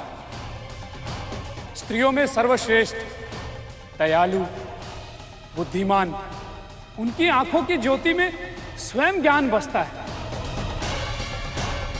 वो जब बोलती हैं, उनकी ध्वनि में संगीत के सातों सुर शोभा पाते हैं। नारायण नारायण।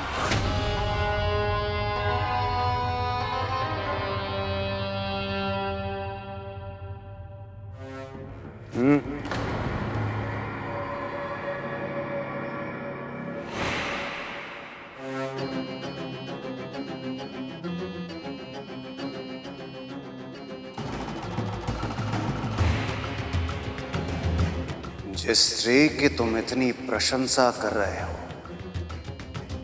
ऐसी स्त्री को तो केवल मेरी पटरानी बनना चाहिए।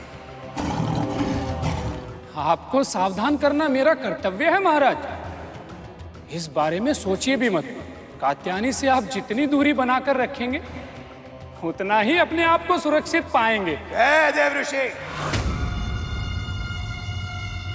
आपको मेरी सुरक्षा की चिंता करने की आवश्यकता नहीं है।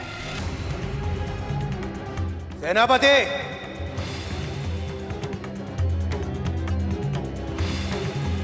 जाओ और उस स्त्री को मेरे समक्ष लेकर आओ।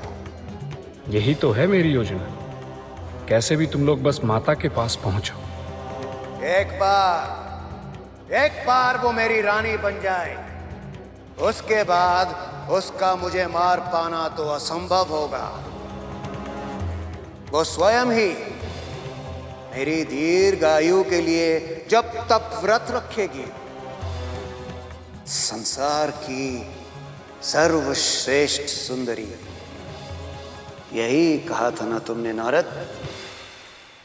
उसके सौंदर्य का आंकलन करने के लिए अब मुझसे और प्रतीक्षा नहीं होती। सेनापति, जाओ और अभी इसी क्षण उस स्त्री को मेरे समक्ष लेकर आओ।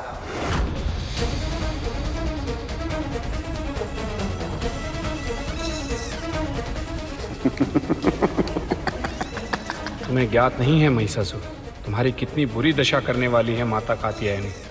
शीघ्र ही तुम्हें ज्ञान मिल जाएगा कि जिन स्त्रियों को तुम पीड़ा देते हो, उनका घोर अपमान करते हो, उसकी वास्तविक शक्ति कितनी असीम होती है।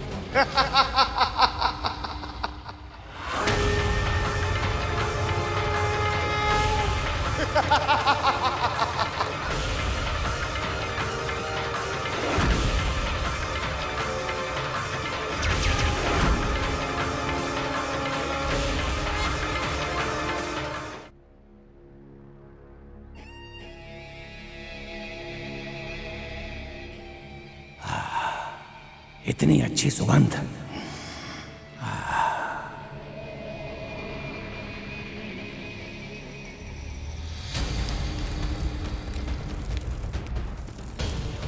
ये सारी तितलियां और भंवरे ये कहां जा रही हैं? चलो।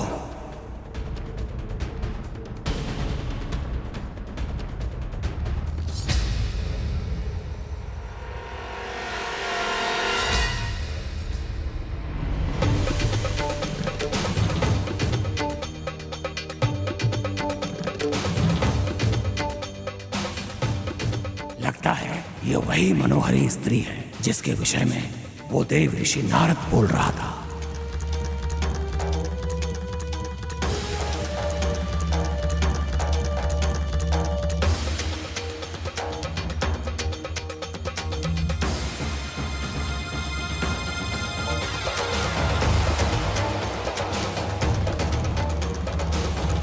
क्या यही है वो सुंदरी? इसी से आ रही है सुगंध। गौर वर्ण की त्वचा, इतने लंबे घने बाल, सचमुच पीछे से देखने पर भी इतने आकर्षण का आभास हो रहा है, तो सामने से कैसी दिखती होगी ये?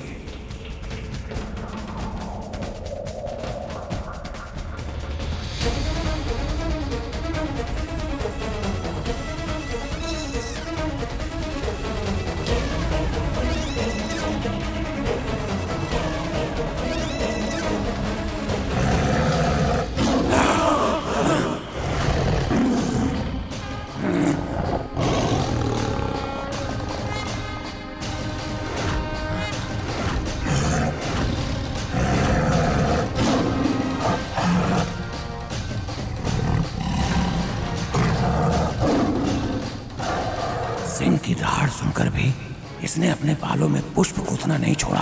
क्या इसे सिंह से भी भय नहीं है?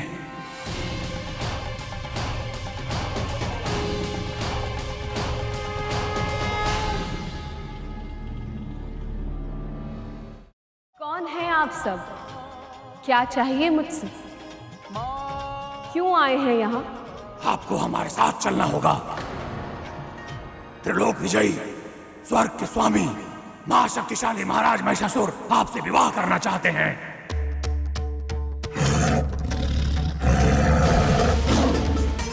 महिषासुर? ये कौन है?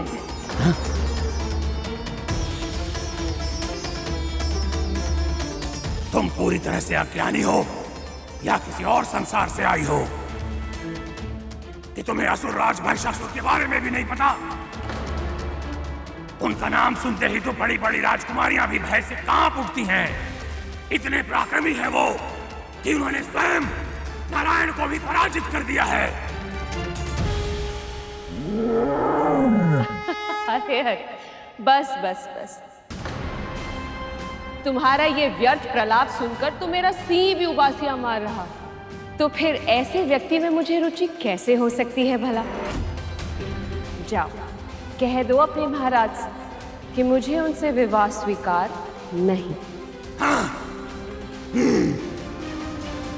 हमारे स्वामी का प्रस्ताव अस्वीकार करने का साहस भी कैसे किया तुमने?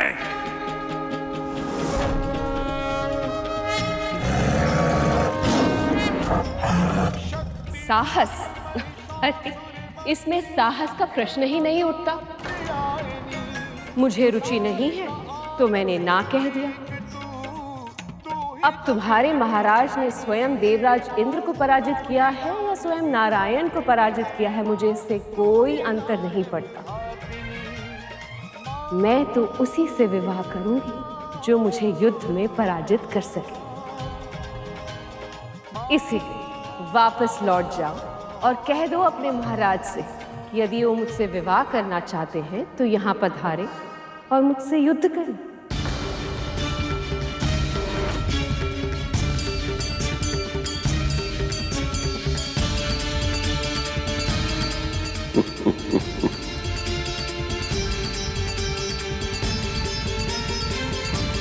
पिताश्री, युद्ध तो परिहास का विषय नहीं है, तो फिर आप हंसे क्यों पिताश्री?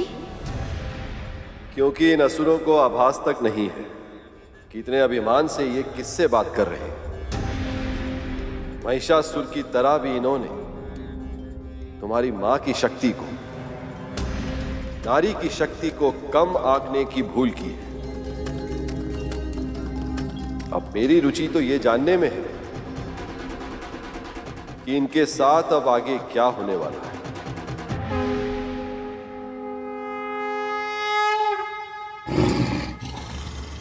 साधारण स्त्री हो तुमसे युद्ध करने के लिए हमारे स्वामी को आने की आवश्यकता नहीं है। उसके लिए मैं ही पर्याप्त हूं।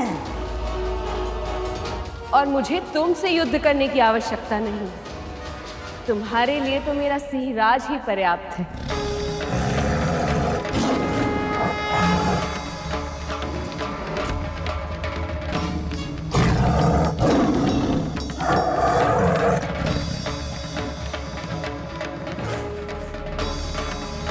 जाओ सिंहराज, जरा अच्छे से पाठ पढ़ाओ।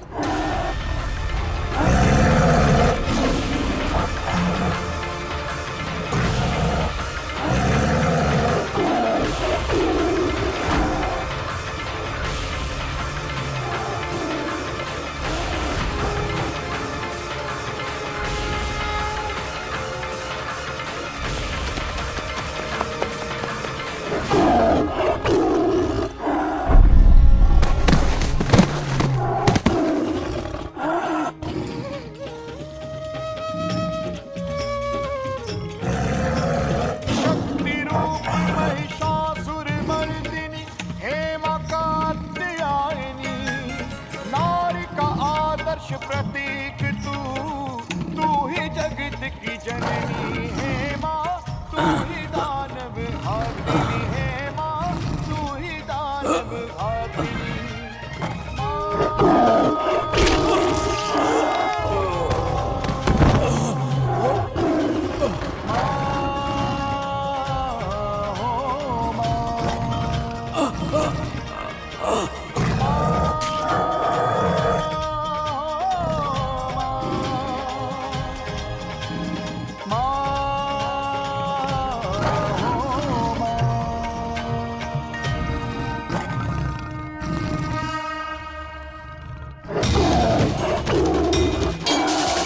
रक्षा कीजिए, रक्षा कीजिए देवी, रक्षा कीजिए देवी, रक्षा कीजिए। ठहरो सिराज।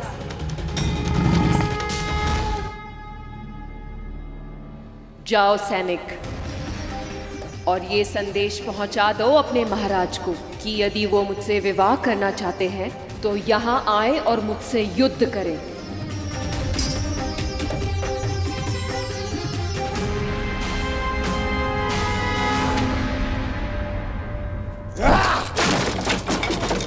तुम एक साधारण स्त्री से पराजित होकर नहीं, बल्कि उसके पालतू पशु से भी पराजित होकर आए हो, और तुम्हारा इतना दुस्साहस कि तुम मुझे सुझाव दो कि मैं स्वयं जाकर उससे युद्ध करूं। मूर्ख हो तुम। युद्ध अपने समान शक्तिशाली से किया जाता है, ना कि कोई दुर्बल अबला नारी से, और जिसमें इतनी साधारण समझ ना हो वो मेरी सेना में रहने योग्य नहीं।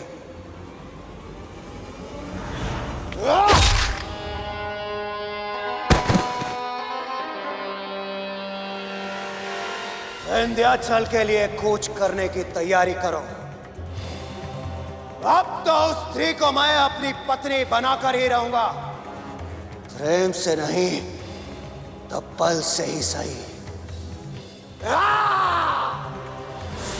हे प्रभु, ऐसे दुर्वचन तो सुनना भी पाप है।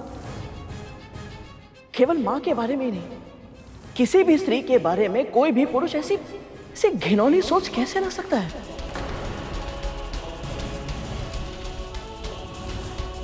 पशु भी एक दूसरे के साथ इससे अच्छा व्यवहार करते हैं। सही कह रहे हैं भैया जी। जब एक गाय गर्भवती होती है तो एक सांड उसके भाग का घास चरना तो दूर की बात, उसे सूंघता भी नहीं है। वो भी एक माँ का सम्मान करना जानता है। पर ये महिषासुर, ये तो पशुओं से भी गया गुजरा है। नीचता की हर हद पार कर दी इसने। फिर देवी ने उस राक्षस का वध कैसे किया, ये जानने के लिए ना अब तो हम भी व्याकुल हैं। ऐसे महादुष्ट को तो कठोर दंड बिल्कुल मिलना चाहिए। उसका दंड तो ऐसा होना चाहिए कि ऐसा दुष्कर्म करने से पहले उसके मन में विचार बार बार आए, और यदि ऐसा कर्म करने का विचार आए तो दंड के बारे में सोचकर उसका हृदय ऐसे कांप जाए, मां भगवती की कृपा से।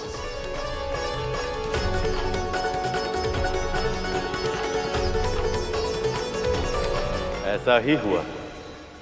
देवी कात्यायनी ने बड़ी ही चतुराई से अपने शत्रु को अपने सामने आने के लिए विवश कर दिया।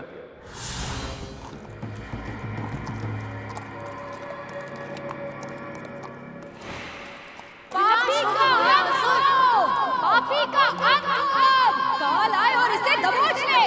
बहुत अभिमान है इस दुष्ट को, बहुत बुरी मृत्यु मिले तुझे। तुम तुच्छ स्त्रियों के लिए मेरे पास कोई समय नहीं, अन्यथा मुझे दुर्वचन कहने वाले इस मुख को काट कर शीश से अलग कर देता। कौन है ये स्त्रियां? महाराज महिषासुर के भोग का साधन थी ये स्त्रियां। अब मान लो कि कंकड़ पत्थर से अधिक और कुछ नहीं है।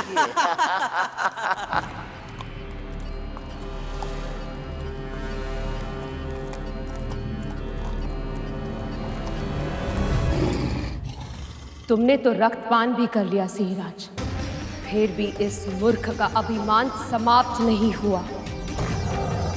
पर अब इसे दंड देने का अवसर आ गया है।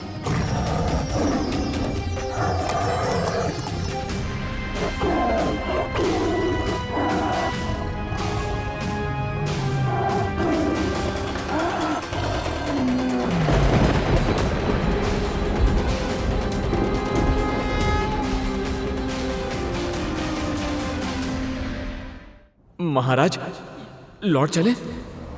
लौटेंगे तो हम अवश्य, किंतु उस स्त्री को अपने साथ लेकर।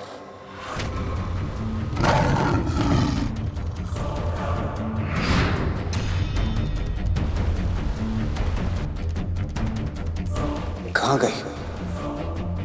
भाभी तो यहीं थी।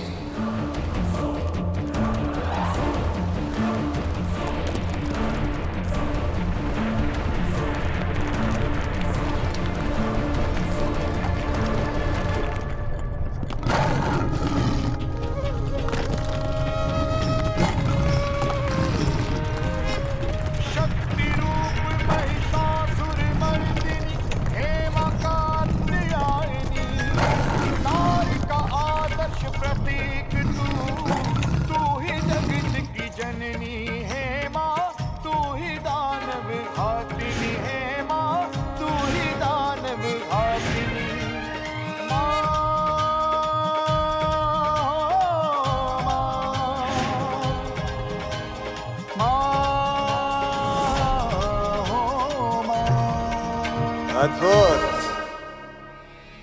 मैंने सुना था कि तुम अत्यंत सुंदर हो। तुम्हारे केश मेघों की तरह घने, तुम्हारे नयन कमल के पुष्प की तरह, और सौंदर्य से परिपूर्ण तुम्हारा ये तन सुकोमल केले के वृक्ष की तरह है। सत्य कहूं तो मेरे हृदय में जो तुम्हारे सौंदर्य की कल्पना की छवि थी, तुम्हारे वास्तविक रूप के समक्ष वो कुछ भी नहीं है, कुछ भी नहीं। मैं आया तो था तुम्हारा वध करने, किंतु यदि तुम चाहो तो मुझसे विवाह कर अपने प्राणों की रक्षा कर सकती हो। विधाता ने तुम्हें ऐसा अद्वितीय सौंदर्य रणभूमि में व्यर्थ करने के लिए नहीं दिया, बल्कि मेरे सिंहासन की शोभा बढ़ाने के लिए दिया है। यदि तुम्हारी यही इच्छा है तो फिर इतनी बातें क्यों कर रहे हो? मुझसे युद्ध करके मुझे पराजित क्यों नहीं करते? यदि मुझसे विवाह करना है तो मेरी शर्त का पालन तो करना ही होगा।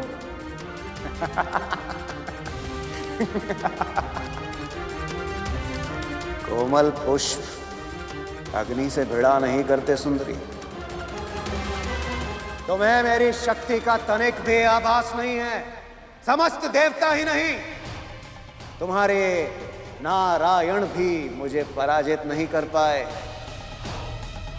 इतना शक्तिशाली हूं मैं, सर्वश्रेष्ठ महिषासुर।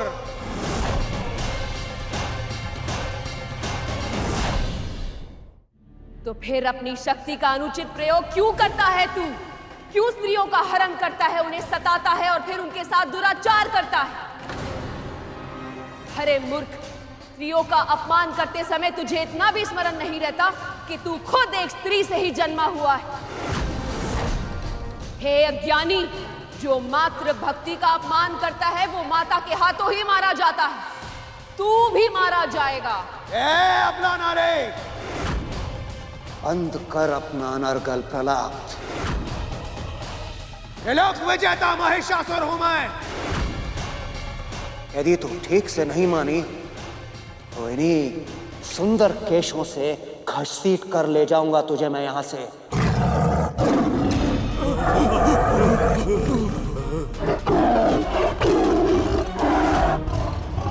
तू मुझे छू भी नहीं सकता मूर्ख।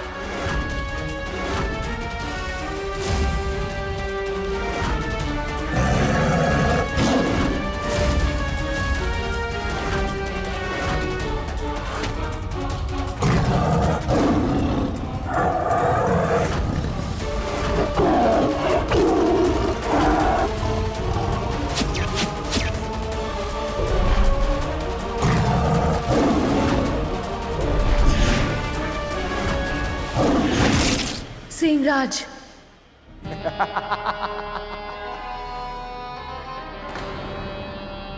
बड़ी देर से व्यर्थ में गर्जनाएं कर मेरी सेना को भयभीत करने का प्रयास कर रहा था ये सिंह। अपने बाणों से मैंने इसके मुख को सदा सदा के लिए बंद कर दिया।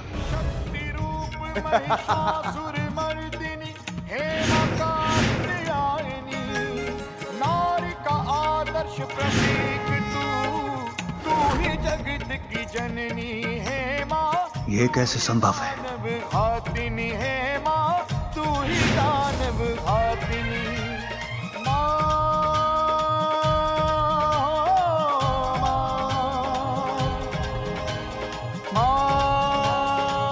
प्राण लेने वाले से रक्षा करने वाला सदैव बड़ा होता है महिषासुर।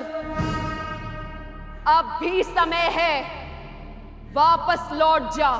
अबला नारे,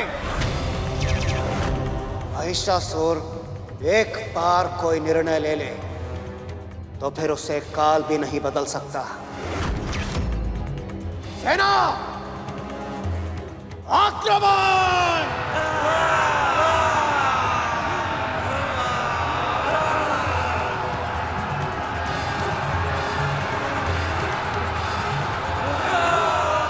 देवियां मेरी सहायता हेतु कृपया प्रकट होइए।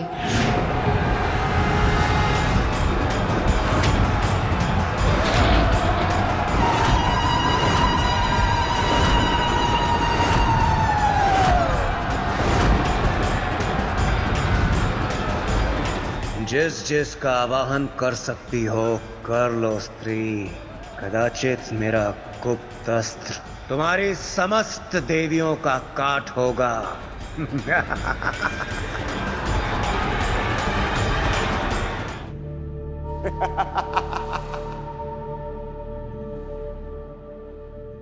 ये तो दुर्बल स्त्रियों की सेना है। ये करेगी हम विकट असुरों का सामना।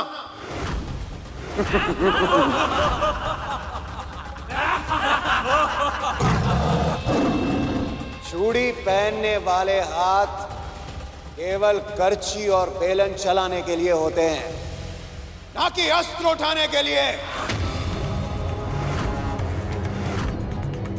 प्रतीत होता है तुम ऐसे नहीं मानोगी। तो आओ आओ देखो हम असुरों का पराक्रम।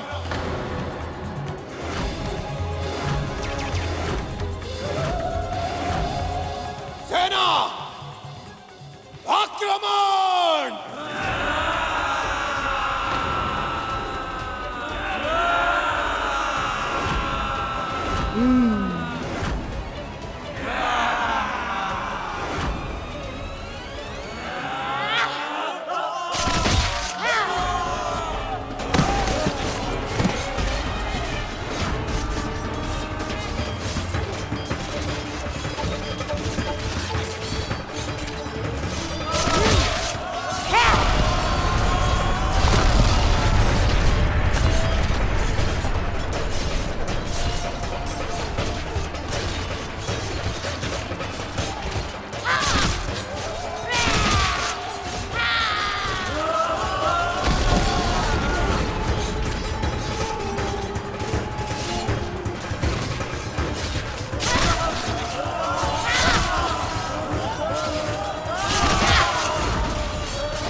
इतनी विशाल सेना का अंत इतनी शीघ्र, ये कैसे संभव है?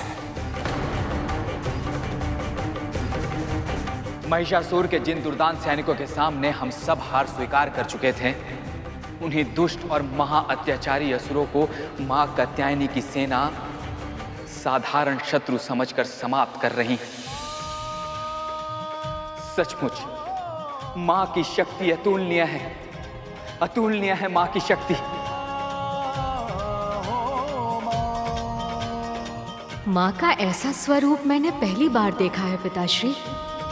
मेरे लिए तो ये सदैव ही ममता की मूर्ति रही हैं। इनका रूप इतना रौद्र भी हो सकता है, मैं तो ये कल्पना भी नहीं कर सकता था।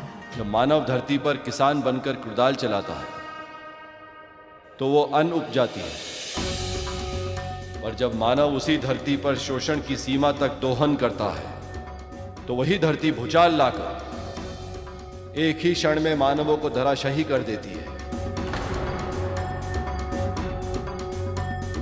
इसी तरह हर स्त्री के अंदर असीमित शक्ति होती है। आवश्यकता और समय के अनुसार तो उसका रूप सृजनात्मक और सहंकारी भी हो सकता है।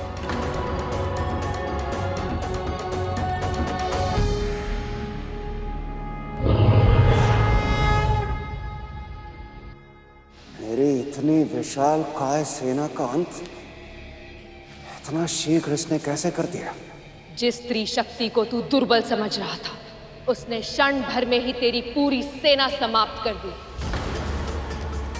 कड़छी और बेलन थामने वाले हाथों के सामने तेरे विकट असुर योद्धा सूखे पत्तों की तरह भूमि पर ढेर हो गए। अब तेरा भी अंत होगा महिषासुर। स्त्री, वो मेरा अंत नहीं कर सकती। मैं महिषासुर, मैं करूंगा तेरे अभिमान का अंत। तूने अपना शक्ति प्रदर्शन कर लिया, अब देख मैं दिखाता हूं तुझे अपनी शक्ति।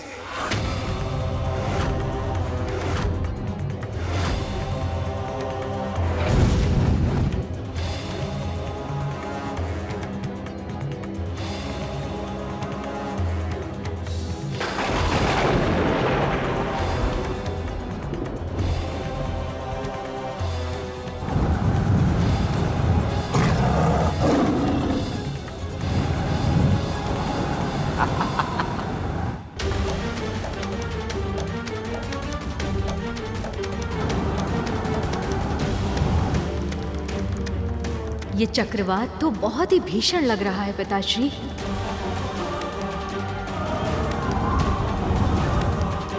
ये कितना भी भीषण ही क्यों ना हो गणेश, पर तुम्हारी मां के क्रोध से इस संसार में कुछ भी भीषण नहीं हो सकता, कुछ भी नहीं।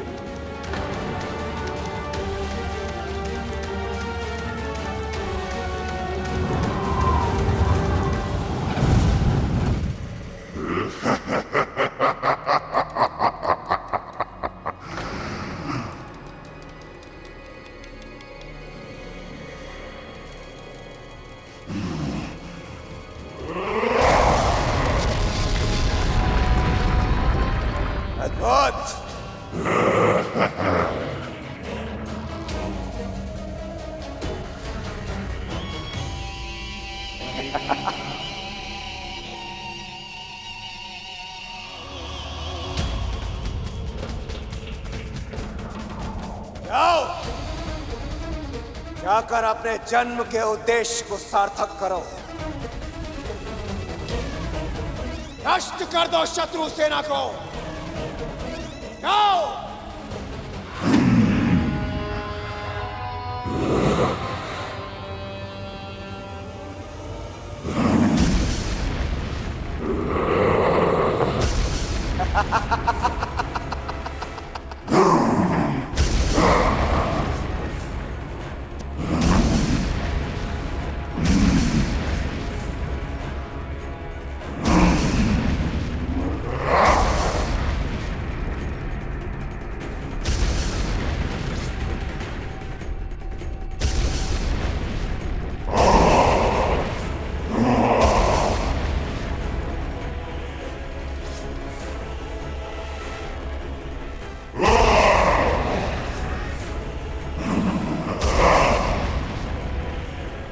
उसे नहीं,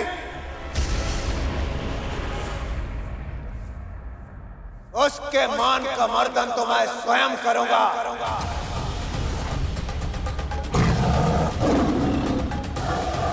जाओ।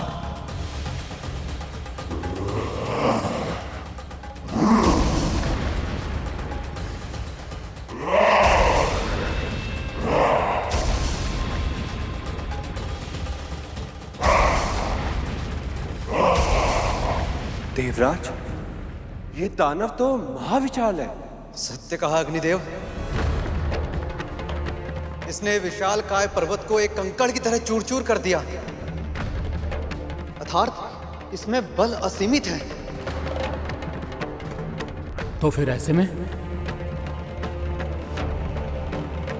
मां कात्यायनी इस वृहदाकार दानव का सामना कैसे करेंगी? ये प्रश्न केवल आप सभी के मन में नहीं है देवगण। मेरा मन भी यही सोचकर चिंतित है पिताश्री। चिंता का तो प्रश्न भी नहीं उठता गणेश। तुम्हारी मां इस पूरे संसार की मां है, और मां से बड़ा इस संसार में कुछ भी नहीं।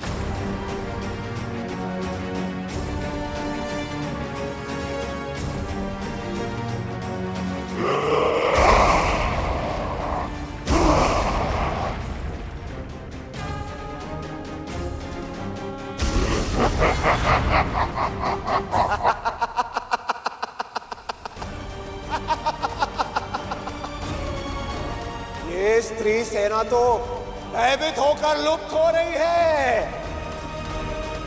ऐसी ही भयभीत होती रहना, कदाचित यही तुम्हारी नियति है।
छली माया रच रही है।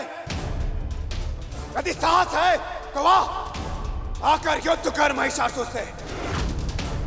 कदाचित तू ऐसे नहीं मानेगी।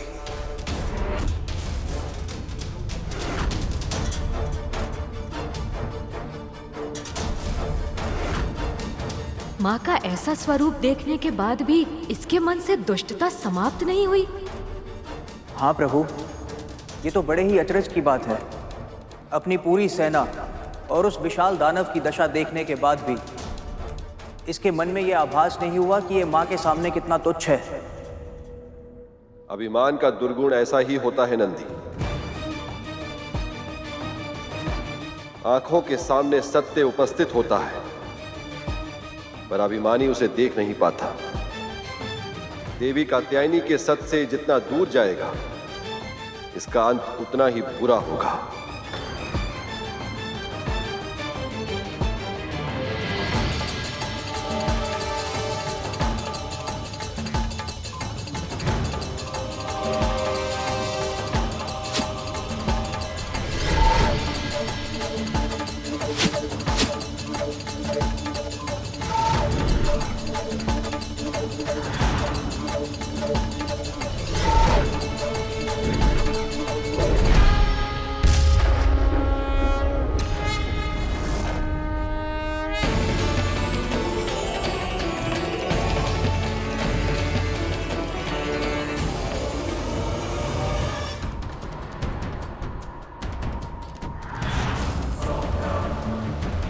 धनुष बाण चलाने में तो सिद्ध है, किंतु भाला कैसे चलाएगी? उसके लिए तो शक्ति चाहिए। कैसे सामना करेगी तू मेरा?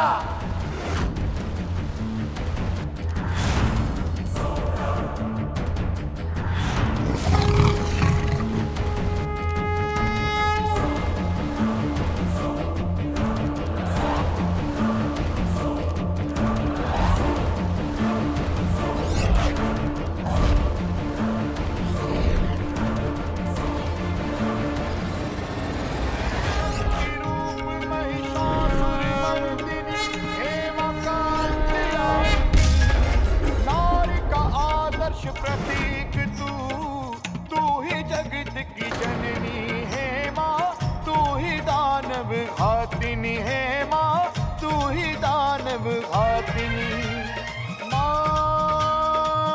असंभव, कैसी माया है और ये ऐसी माया कैसे रच रही है?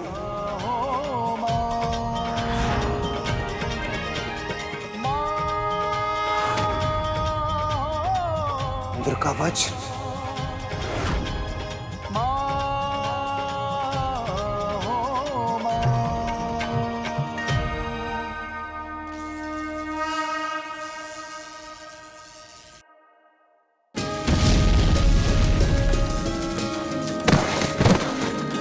दुर्गमा दुर्गमा लोका दुर्गमात्म स्वरूपिणी दुर्गमार्ग प्रदा दुर्गम विद्या दुर्गमाश्रिता दुर्गम ज्ञान संस्थाना दुर्गम ध्यान भासिनी दुर्गमोहा दुर्गमगा दुर्गमार्ग स्वरूपिणी दुर्गमा सुर सहंत्री दुर्गमा योगधारिणी।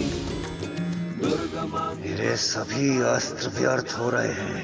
ये क्या हो रहा है मेरे साथ और कैसे?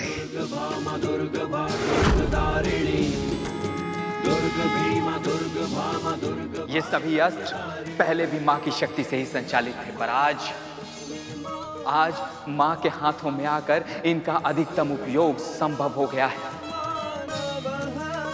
जिसके कारण ये अस्त्र और भी अधिक सार्थक हो गए हैं। सचमुच सचमुच मां की शक्ति अतुलनीय है, अतुलनीय है मां की शक्ति।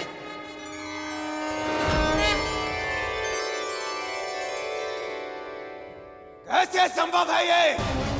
कैसे इतनी शक्ति है तुझमें? ऐसी माया रच रही है तू?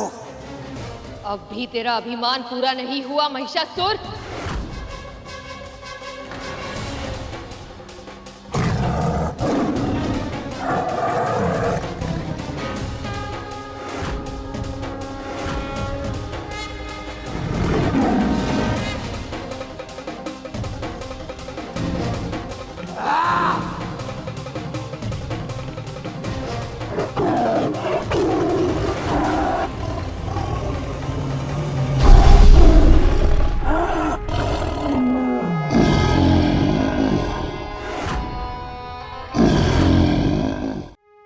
दिखाता हूं तुझे महिषासुर का असली रूप।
पक्षीराज गरुड़ के साहस भरे कारनामे देखने के लिए चैनल को सब्सक्राइब करें और साथ ही बेल आइकॉन दबाना न भूलें।